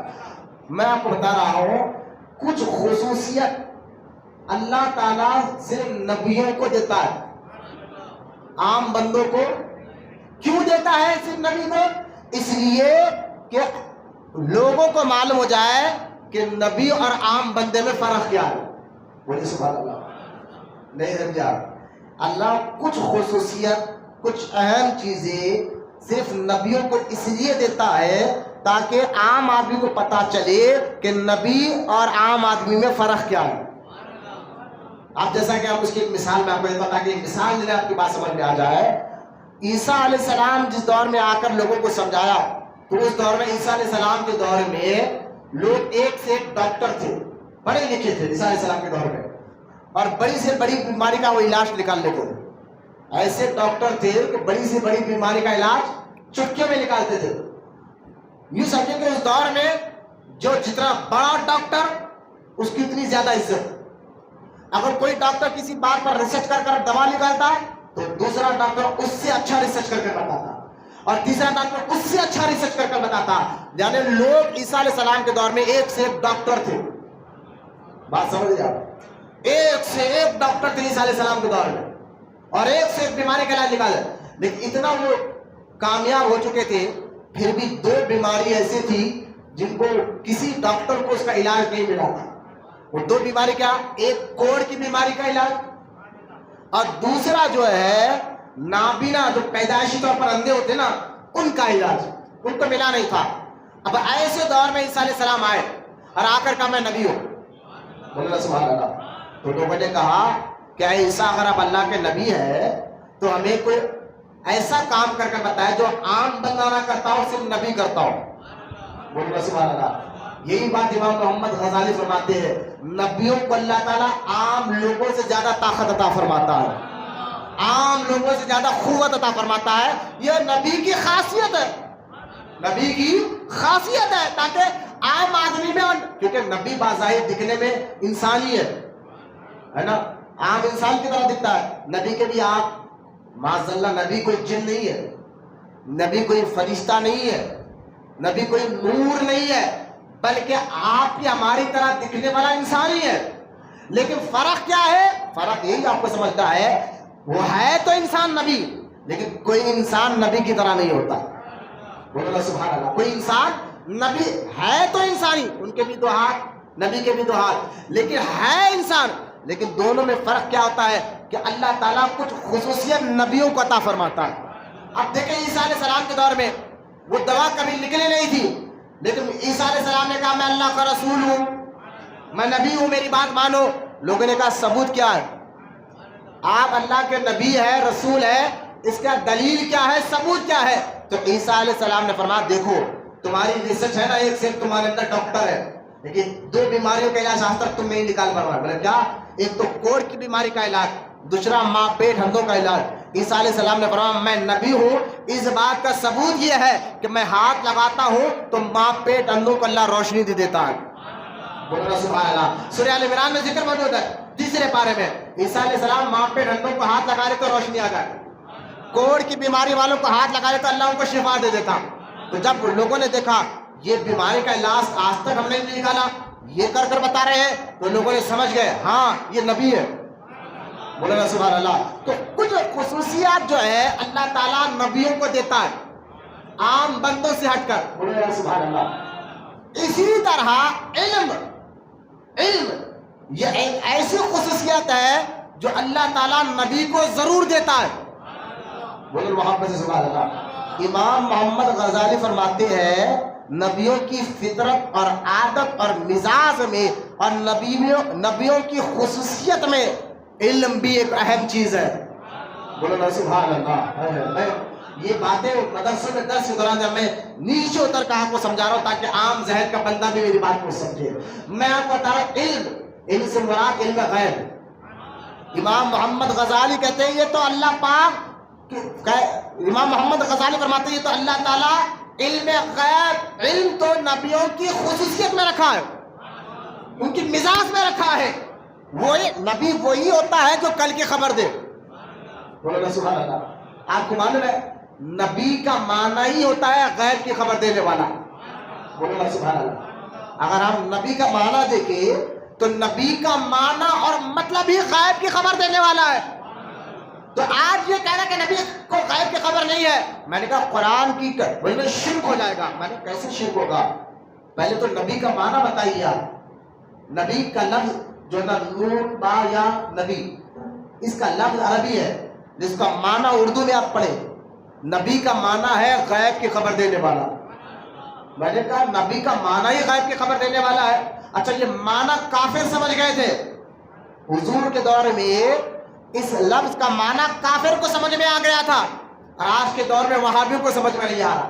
تعجب کی بات ہے، آپ بولے کہ وہ کیسا؟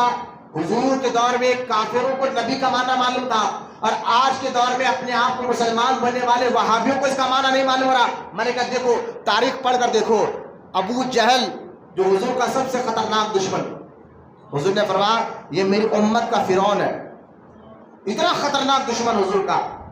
جب حضور نے اعلان نبوت فرمایا نا تو ہر کوشش کرا ہے بدنام کرنے کی۔ ایک دن یہی ابو جہل جو ہے نا ہاتھ میں کنکریاں یہ حضور کے پاس آیا۔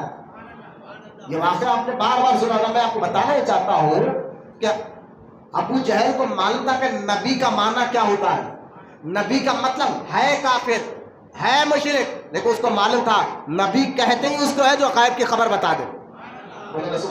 نبی کہتے ہی اس کو ہے جو غیب کی خبر بتا دے۔ ہاتھ میں کنکریاں لے کر ابو جہل حضور کی بارگاہ میں آیا، آ کر کہنے لگا آپ نبی ہے تو یہ بتائیے کہ میرے ہاتھ میں کیا ہے۔ بولو نا سبحان اللہ۔ لیکن کافر ہے، لیکن کافر کو معلوم ہے، بھائی آپ نہیں سمجھے، اگر آپ کا نام عبداللہ ہے یا لفظ آپ کہیں گے مولانا عبداللہ کا معنی کیا ہے، تو میں کہوں گا عبداللہ کا معنی اللہ کا بندہ۔ بولو نا سبحان اللہ۔ سب عبداللہ، عبداللہ کا معنی کیا ہے؟ اللہ کا بندہ۔ اسی طرح رحیم، آپ کہیں گے رحیم کا معنی کیا ہے؟ جو لوگوں پر رحم کرنے والا۔ آپ کہیں گے ستار، آپ کہیں گے مولانا ستار کا معنی کیا ہے؟ ستار کا معنی اللہ ستار ہے، ستار کا معنی لوگوں کے عیبوں کو چھپانے والا۔ بولو یا سبحان اللہ۔ تو ہر لفظ کا معنی ہوتا ہے۔ اسی طرح نبی کا معنی، نبی عربی لفظ ہے، نبی کا معنی ہی ہے غیب کی خبر دینے والا۔ بولو نا سبحان اللہ۔ غیب کی خبر دینے والا. تو کافر، کیونکہ ابو جہل عربی زبان کو جانتا تھا، پڑھا لکھا تھا، ان پڑھ جاہل نہیں تھا، پڑھا لکھا تھا. وہ جانتا تھا نبی کا معنی غیب کی خبر دینے والا. میں آپ ابھی آپ کو تعجب نہیں ہوگا جب حضور کو نبی کا معنی ہی غیب کی خبر دینے والا ہے، اور آج کے وہابی یہ کہے کہ غیب کی خبر صرف اللہ جانتا ہے اور کوئی نہیں جانتا، تو آپ اس کو کہنا پھر ہمارے آقا کا نام ہم نبی کیوں کہتے ہیں؟ نبی کا معنی میں کیا کہوں، قرآن میں خود ہمارے نبی کو اللہ قرآن میں کہتا ہے یا ایھا النبی، اے غیب کی خبر دینے والے نبی. میں نے کہا یہ آیت کا معنی کیا ہے؟ لہذا یہ کہنا کہ غیب کی خبر صرف اللہ جانتا ہے. میں نے کہا یقیناً کل کیا ہوگا، یہ آیت ابھی میں نے پڑھا، کل کیا ہوگا اللہ جانتا ہے، لیکن اللہ کے بتانے سے نبی جانتے ہیں. یار کوئی شرک نہیں ہے، اللہ کے علم میں کسی کو برابر کرنا نہیں ہے. اللہ کے علم میں کسی کو برابر کرنا کا مطلب نہیں ہے. آپ غور کریں، ابو جہل ہاتھ میں کنکریاں لے کر آیا، کہا آپ نبی ہے تو بتائیے میرے ہاتھ میں کیا ہے. حضور نے یہ نہیں کہا کہ یہ تو غیب کی بات ہے، میرے کو کیا معلوم، میں تو تمہیں نماز کے بارے میں بتانے آیا ہوں، روزے کے بارے میں بتانے آیا ہوں، میں تمہیں زکوٰۃ حج کے بارے میں بتانے آیا ہوں، میں تمہیں ماں باپ کی خدمت کے بارے میں بولنے آیا ہوں، میں تمہیں پڑوسیوں کا حق بتانے آیا ہوں، میں تمہیں ظلم نہیں کر، میں صرف یہ بتا سکتا ہوں کل کیا ہوگا، تیرے ہاتھ میں کیا ہے، تیرے پیٹ میں کیا ہے، تیرے دل میں کیا ہے، یہ میں نہیں جانتا. حضور نے یہ نہیں کہا، بولو نا سبحان اللہ. حضور نے ایسا نہیں کہا، بلکہ حضور نے فرمایا تو جو میرے ساتھ میں ہاتھ لے کر فرمایا نا کہ بتائیے آپ نبی ہے، نبی ہے تو میرے ہاتھ میں کیا ہے بتائے. اس کا سوال کرنے والا جو ابو جہل ہے کافروں کا سردار، وہ جانتا ہے کہ نبی کو غیب کی بات معلوم ہوتی ہے، تبھی تو آپ کا سوال کر رہا ہے. نہیں سمجھے آپ بھائی، آپ کسی عالم سے سوال کرتے ہے نا، تو مطلب کیا ہے آپ کا کہ عالم صاحب کو یہ معلوم ہے، تبھی تو آپ ان سے سوال کرتے نا. عالم کا مطلب آپ کو ہی معلوم ہے، حافظ قرآن کا مطلب، عالم کا مطلب مفتی، اتنا تو آپ کو ہی معلوم ہے. تو آپ کو اگر کوئی مسئلہ معلوم کرنا ہے تو آپ کس کے پاس جاتے ہے نا. لیکن آج ہمارے پاس ذرا معاملہ کچھ اور ہو گیا، کوئی مسئلہ معلوم کرے تو ہم باپا کے پاس، دادا کے پاس، دادی کے پاس، نانا کے پاس، نانی کے پاس جاتے ہیں. وہ بیچارے علم دین تو رکھتے نہیں، ایسا نہیں ایسا کرنا چاہیے، جنازے کا مسئلہ ہو، میت کا مسئلہ ہو، ختنہ کے پھول کا مسئلہ ہو، عقیقے کا مسئلہ ہو، ایسا نہیں ایسا کرنا چاہیے، ایسا نہیں ایسا کرنا چاہیے. ارے بھائی یہ کام مت کیا کرو. پھول لینا ہے تو کہاں جانا پڑتا؟ پھول کی دکان. عطر لینا ہے تو عطر کی دکان میں، کپڑے لینا ہے تو کپڑے کی دکان پر جانا ہے. کپڑے کی دکان پر جا کر عطر نہیں لے سکتے آپ، عطر کی دکان پر جا کر کپڑے نہیں لے سکتے آپ. تو جو چیز جہاں ملتی وہاں جا کر پوچھو. اسی طرح علم دین حاصل کرنا ہے تو عالم دین کے پاس آنا پڑتا ہے، مفتی کے پاس آنا پڑتا ہے. تو خیر سوال آپ کی عقل بتا رہی ہے کہ آپ مفتی صاحب سے سوال کر رہے ہیں کہ مولانا یہ حرام ہے یہ حلال ہے. میں آپ کو پوچھتا ہوں آپ نے ان سے کیوں سوال کیا؟ تو آپ کہیں گے مولانا اتنا تو علم ہے ہمارے پاس، اتنی تو سمجھ. بیٹھ جاؤ بیٹھ جاؤ. کھاندے پھیلائے تھے، بتاؤ لوگوں کے کھاندے پھیلانا سب گناہ ہے، خاص طور جمعہ کے لیے. اللہ ہمیں عمل کی توفیق عطا فرمائے. اتنی تو ہمیں عقل ہے کہ کس سے کون سا سوال کرنا ہے. میں نے کہا ٹھیک ہے بھائی عقل ہے، مطلب کیا یعنی میں مفتی سے سوال ہی اس لیے کر رہا ہوں مجھے معلوم ہے اس کا جواب صرف مفتی دیتا ہے. تو اس سوال کرنے والا سے پوچھو سوال ان سے کیوں کر رہا ہے، ان سے کیوں نہیں کیا؟ کہا بھائی یہ سوال ایسا صرف یہ دے سکتا ہے. اسی طرح ابو جہل نے حضور سے سوال کیا. معلوم کیا تھا کہ ابو جہل جانتا تھا کہ غیب کی خبر نبی دیتا ہے. بولو نا سبحان اللہ. غیب کی خبر صرف نبی دیتا ہے اور نبی کا معنی ہی غیب کی خبر دینا ہے. بولو نا سبحان اللہ.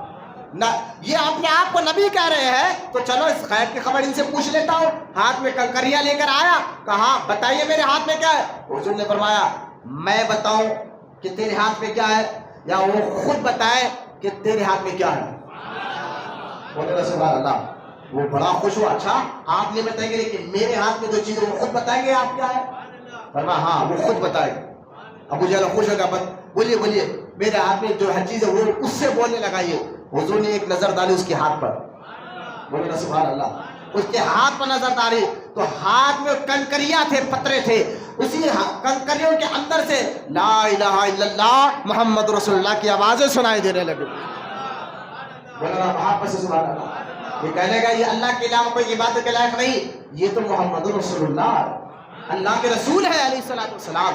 تو کافروں کو معلوم تھا کہ غیب کی خبر نبی دیتے، اور آج اپنے آپ کو وہابی کہنے والا یہ آیت پڑھتے من ذا الذی یشفع عنده الا باذنہ یعلم ما بین ایدیہم وما خلفهم ولا یحیطون بشیء من علمہ۔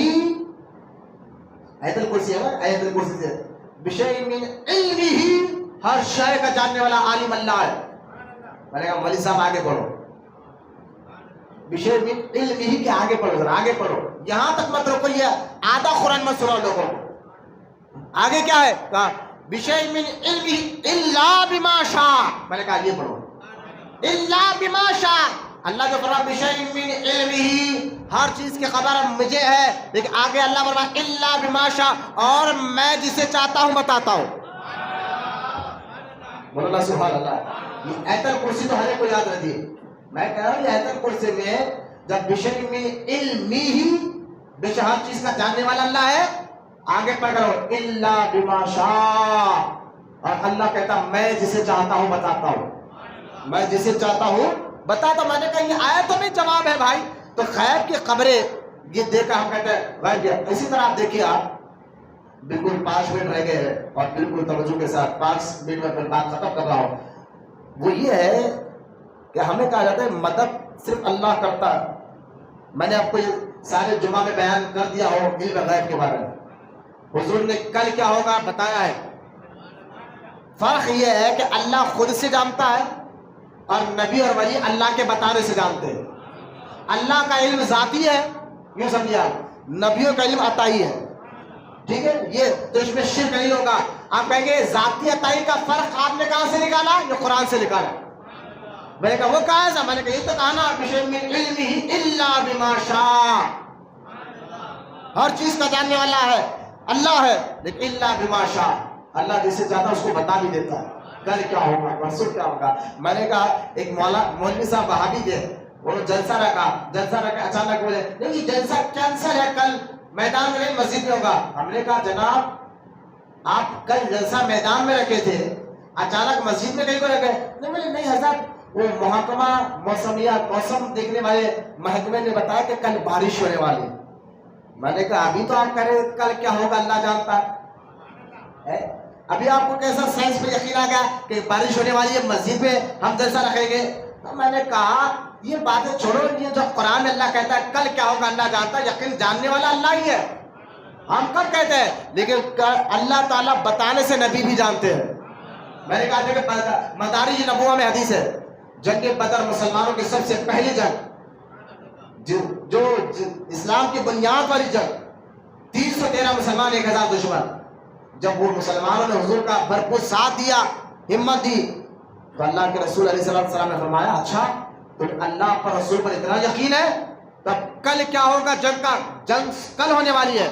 ایک دن پہلے حضور میدان میں گئے اور ہاتھ میں لکیر لا کے کہا کل یہاں ابو جہل کی لاش ملے گی، ایک اور لکیر لا کے کہا کل یہاں دیکھیے اب کل کیا ہوگا یہ بھی بتا دیا، کون کس جگہ پہ مرے گا یہ بھی بتا دیا۔ اللہ سبحان اللہ، یہ کہا کل کی خبر نبی کو نہیں ہوتی۔ میں نے کہا یہ حدیث کیا ہے؟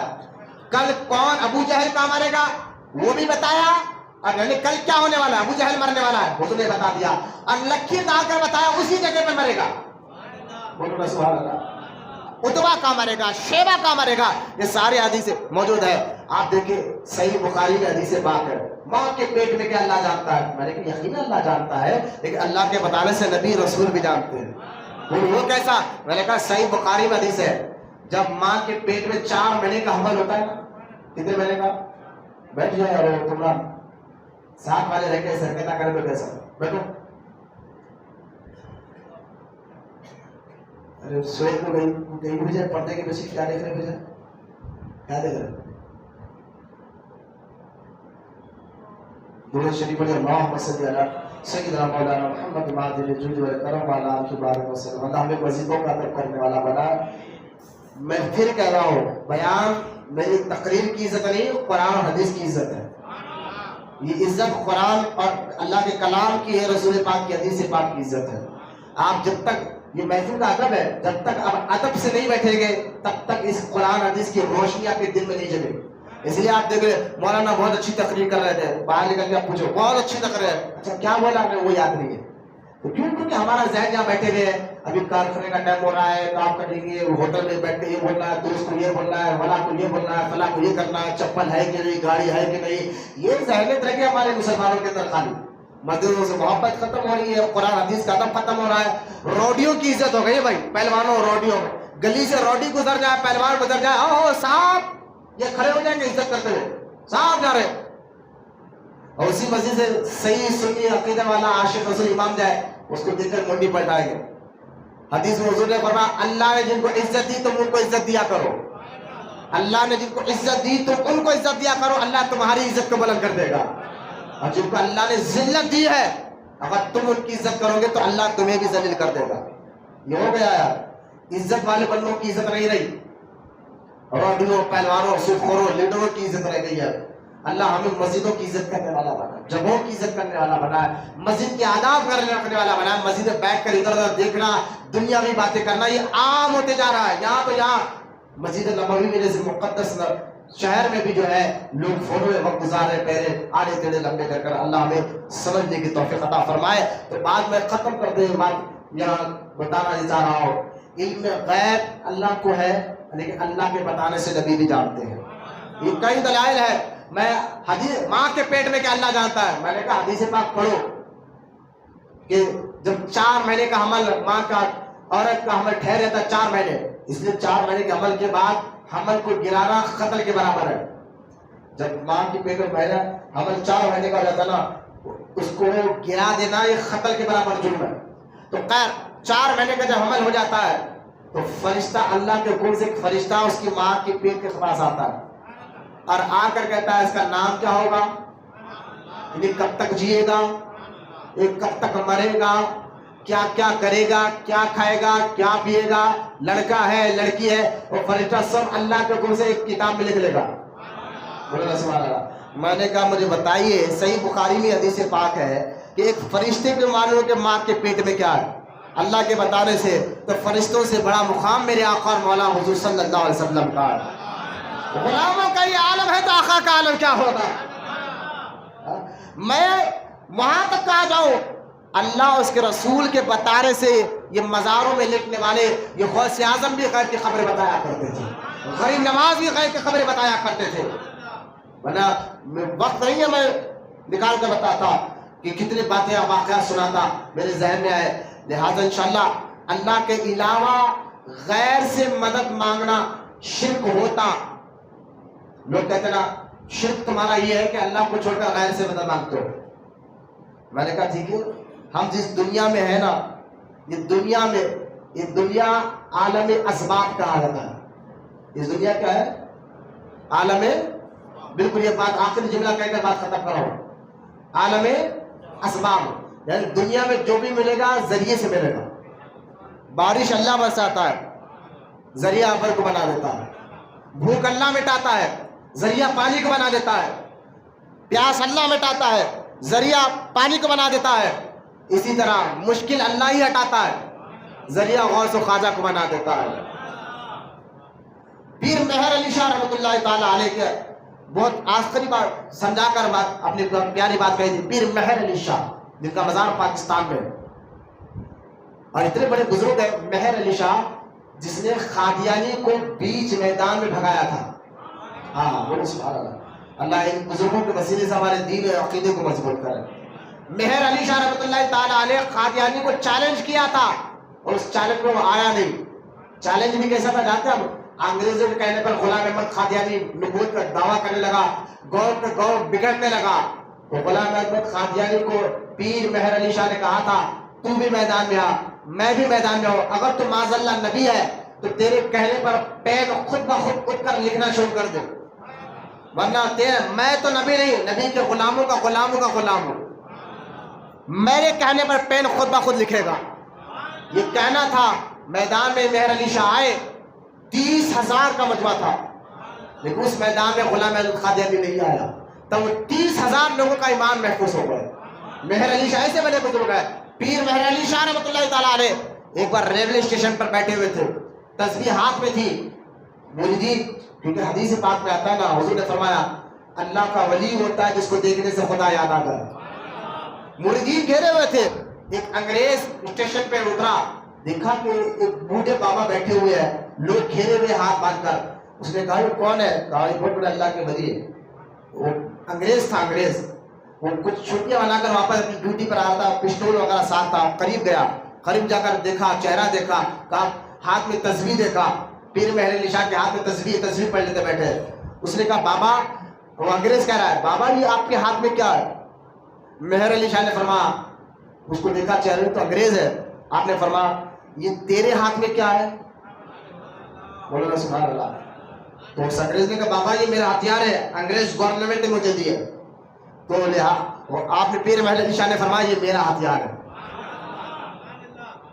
اس نے کہا بابا یہ ہتھیار آپ نے کس نے دیا؟ آپ نے فرمایا تجھے کس نے دیا؟ اس نے کہا بابا یہ ہتھیار مجھے میرے انگریز نے دیا ہے, گورنمنٹ نے دیا ہے. پیر مہر علی شاہ نے فرمایا یہ جو تسبیح نا مجھے میرے غوث اعظم نے دی ہے. اس نے کہا بابا یہ آپ کا ہتھیار کام کیا کرتا ہے؟ آپ نے فرمایا کہ تیرا ہتھیار کیا کام کرتا ہے؟ اس نے دیکھا دیکھو بابا یہ بالکل جھاڑ پر پرندہ بیٹھا ہوا. بولے ہاں. اس نے پسٹول سے گولی مارا اور پرندہ دھڑم سے نیچے گر گیا. دیکھیں بابا ابھی زندہ تھا ابھی مر گیا. یہ میرا ہتھیار کام کرتا ہے. پیر مہر علی شاہ نے تسبیح اس پرندے پر پھیری, پرندہ ہوا میں اڑتے ہوئے آسمان پر وہ جا کر اڑ گیا. تو وہ پیر مہر علی شاہ نے فرمایا یہ میرا ہتھیار کام کرتا ہے. بولو نا سبحان اللہ. بیٹا جہاں جگہ ملی بیٹھ جاؤ, اصل لوگوں کو پھیلاتے بتاؤ, کھاتے پھیلاتے بتاؤ. بولو نہیں آپ, بولو منہ کھول کے بولو. بیٹھ جاؤ بیٹا, بیٹا ایسا نہیں آنا, بیٹھ جاؤ. گناہ ہے ایسا آنا, گناہ ہے, سمجھو بات کو. لوگوں کے ذرا خاص طور جمعہ سرکار جلال میں کہتے تھے کہ لوگوں کے کھاتے پھیلاتے بتاؤ, گویا اگر ایسے آنے والا دوزخ میں جانے کا راستہ بنا رہا ہے. کب سمجھے گا آدمی؟ خدا کے واسطے مسجد میں جمعہ کے دن خاص طور پر لوگوں کے کھاتے پھیلاتے بتاؤ. بیٹھو بیٹھ جاؤ, بیٹھ جاؤ, جہاں جگہ میں بیٹھ جاؤ. بولنے کے بعد بھی ہمیں اللہ میں عمل کی توفیق عطا فرمائے. تو پیر مہر علی شاہ اتنے بڑے بزرگ ہیں, ان میں کسی نے ان سے جا کر کہا تھا حضور آپ اللہ سے مدد مانگتے ہیں؟ آپ نے فرمایا ہاں مانگتا ہوں. اس نے کہا آپ غوث اعظم سے مدد مانگتے ہیں؟ آپ نے فرمایا ہاں مانگتا ہوں. اب دیکھیے وہ بڑا شان ہوگا, آپ اللہ سے بھی مدد مانگتے ہیں, غوث پاک سے بھی مدد مانگتے ہیں, یہ کیسے ہو سکتا ہے؟ آپ نے فرمایا تو پانی پی. اس نے پانی پیا. پانی پینے کے بعد آپ نے فرمایا یہ بتا تیری پیاس بجھائی کس نے؟ تو پانی نے. اس نے کہا پانی نے. آپ نے فرمایا پانی نے پیاس بجھائی تو پھر اللہ؟ اس نے نہیں اللہ نے پیاس بجھائی. آپ نے فرمایا اگر اللہ نے پیاس بجھائی ہے تو پھر پانی؟ بات سمجھے, بولے سبحان اللہ. پانی نے پیاس بجھائی تو پھر اللہ, اللہ نے پیاس بجھائی تو پھر پانی. اس نے کہا نہیں حضرت, پیاس اللہ ہی بجھاتا ہے, ذریعہ پانی کو بنا دیتا. آپ نے یہ فرمایا مہر علی شاہ, دیکھ میں تو یہ کہتا ہوں ہم غوث اعظم سے بھی مدد مانگتے ہیں, اللہ سے بھی مدد مانگتے ہیں, لیکن جو مدد اللہ سے مانگتے ہیں نا ہم غوث اعظم سے نہیں, جو غوث اعظم سے مانگتے ہیں اللہ سے نہیں. مطلب کیا؟ وہ آپ فرماتے ہیں ہم غوث اعظم کو ذریعہ سمجھتے ہیں, غوث اعظم کو ذریعہ سمجھتے ہیں, اور اللہ ذریعہ بننے سے پاک ہے. اللہ ذریعہ نہیں بنتا, غوث اعظم اللہ نہیں بن سکتے. لہٰذا یہی تو آپ کو سمجھانا چاہتا ہوں کہ مدد اللہ ہی کی ہوتی ہے, ذریعہ غوث اعظم بن جاتے ہیں. طاقت اللہ کی ہوتی ہے, ذریعہ غوث اعظم بنتے ہیں, غریب نواز بنتے ہیں. انشاءاللہ ہم تو بزرگوں سے مدد مانگتے ہیں, تو ہماری نیت یہ ہے کہ مدد تو اللہ ہی کرتا ہے, ذریعہ یہ بن جاتے ہیں. یہ عقیدہ رکھنا آج کا نہیں, 1450 سال سے مسلمانوں کا سب کا عقیدہ یہی تھا. کوئی نئی بات میں آپ کے سامنے نہیں بتا کر ختم کر رہا ہوں. تو اولیاء کرام کو وسیلے مانگنا, ان کے اللہ کی محبوب بندوں کا وسیلہ لے کر اللہ کی بارگاہ میں دعائیں کرنا, اور اللہ کی عطا سے غوث اعظم مدد کر سکتے ہیں, غریب نواز مدد سکتی ہے, اولیاء اللہ بھی مدد کر سکتے ہیں. یہ عقیدہ رکھنا آج کے مسلمانوں کا نہیں, 1400 سال سے سارے مسلمانوں کا عقیدہ رہا ہے. صحابہ جب بھی مشکل آتی حضور کے پاس چلے جاتے, کچھ بھی مشکل آتی حضور ظاہری زندگی میں تھے تب بھی جاتے. حضور دنیا سے جا کر قبر میں چلے گئے, ایک صحابی حضور کے پاس چلے گئے قبر پر, کہا یا رسول اللہ بارش نہیں ہو رہی ہے, بارش نہیں ہو رہی ہے, دعا کر دیجئے. یہ دعا کر کر آ کر گھر میں لیٹے, خواب میں حضور آ گئے. کہا میرے صحابی ڈر رہے کل بارش ہو جائے گی. عمر سے کہے, عمر فاروق اعظم کا دور تھا, عمر سے کہے ایسے ہی انصاف سے کام کرتے رہے. اب وہ صحابی گئے عمر کو خواب سنایا, حضرت عمر کو سنایا. حضرت عمر نے یہ نہیں کہا یہ کیا خواب سنا رہا, بارش اللہ برساتا ہے, نہ. حضرت عمر خوش ہو گئے, ایکسپٹ کیا بات کو, اور ایکسپٹ کر رونے لگے. میں تو میری طاقت کے مطابق اسلام میں انصاف کر رہا ہوں. یہ کہا, دعائیں, خوش بھی ہوئے, اور دوسرے دن بارش بھی ہوئی. بارش نے ہو رہی, صحابہ حضور کی قبر پر جا رہے ہیں. کوئی مشکل آ رہی, صحابہ حضور کی قبر پر جا رہے ہیں. میں نے کہا یہ تو صحابہ کے دور سے چلے آتا ہے, اللہ کے محبوبوں کی قبر پر جا کے دعائیں مانگنا, ان سے مدد مانگنا.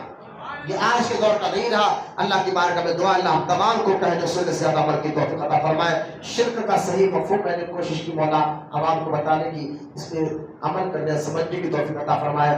ہر سنی مسلمان کو, بد عقیدہ تحریکوں وہابیوں سے اللہ ہمارے ایمان اور عقیدے کی حفاظت فرمائے. اللہ تعالیٰ ہمارے ظاہر باطن جسم و دل کو پاک بنائے, ہمارے دلوں میں علم نافع کو داخل فرما. وما علینا الا البلاغ والحمد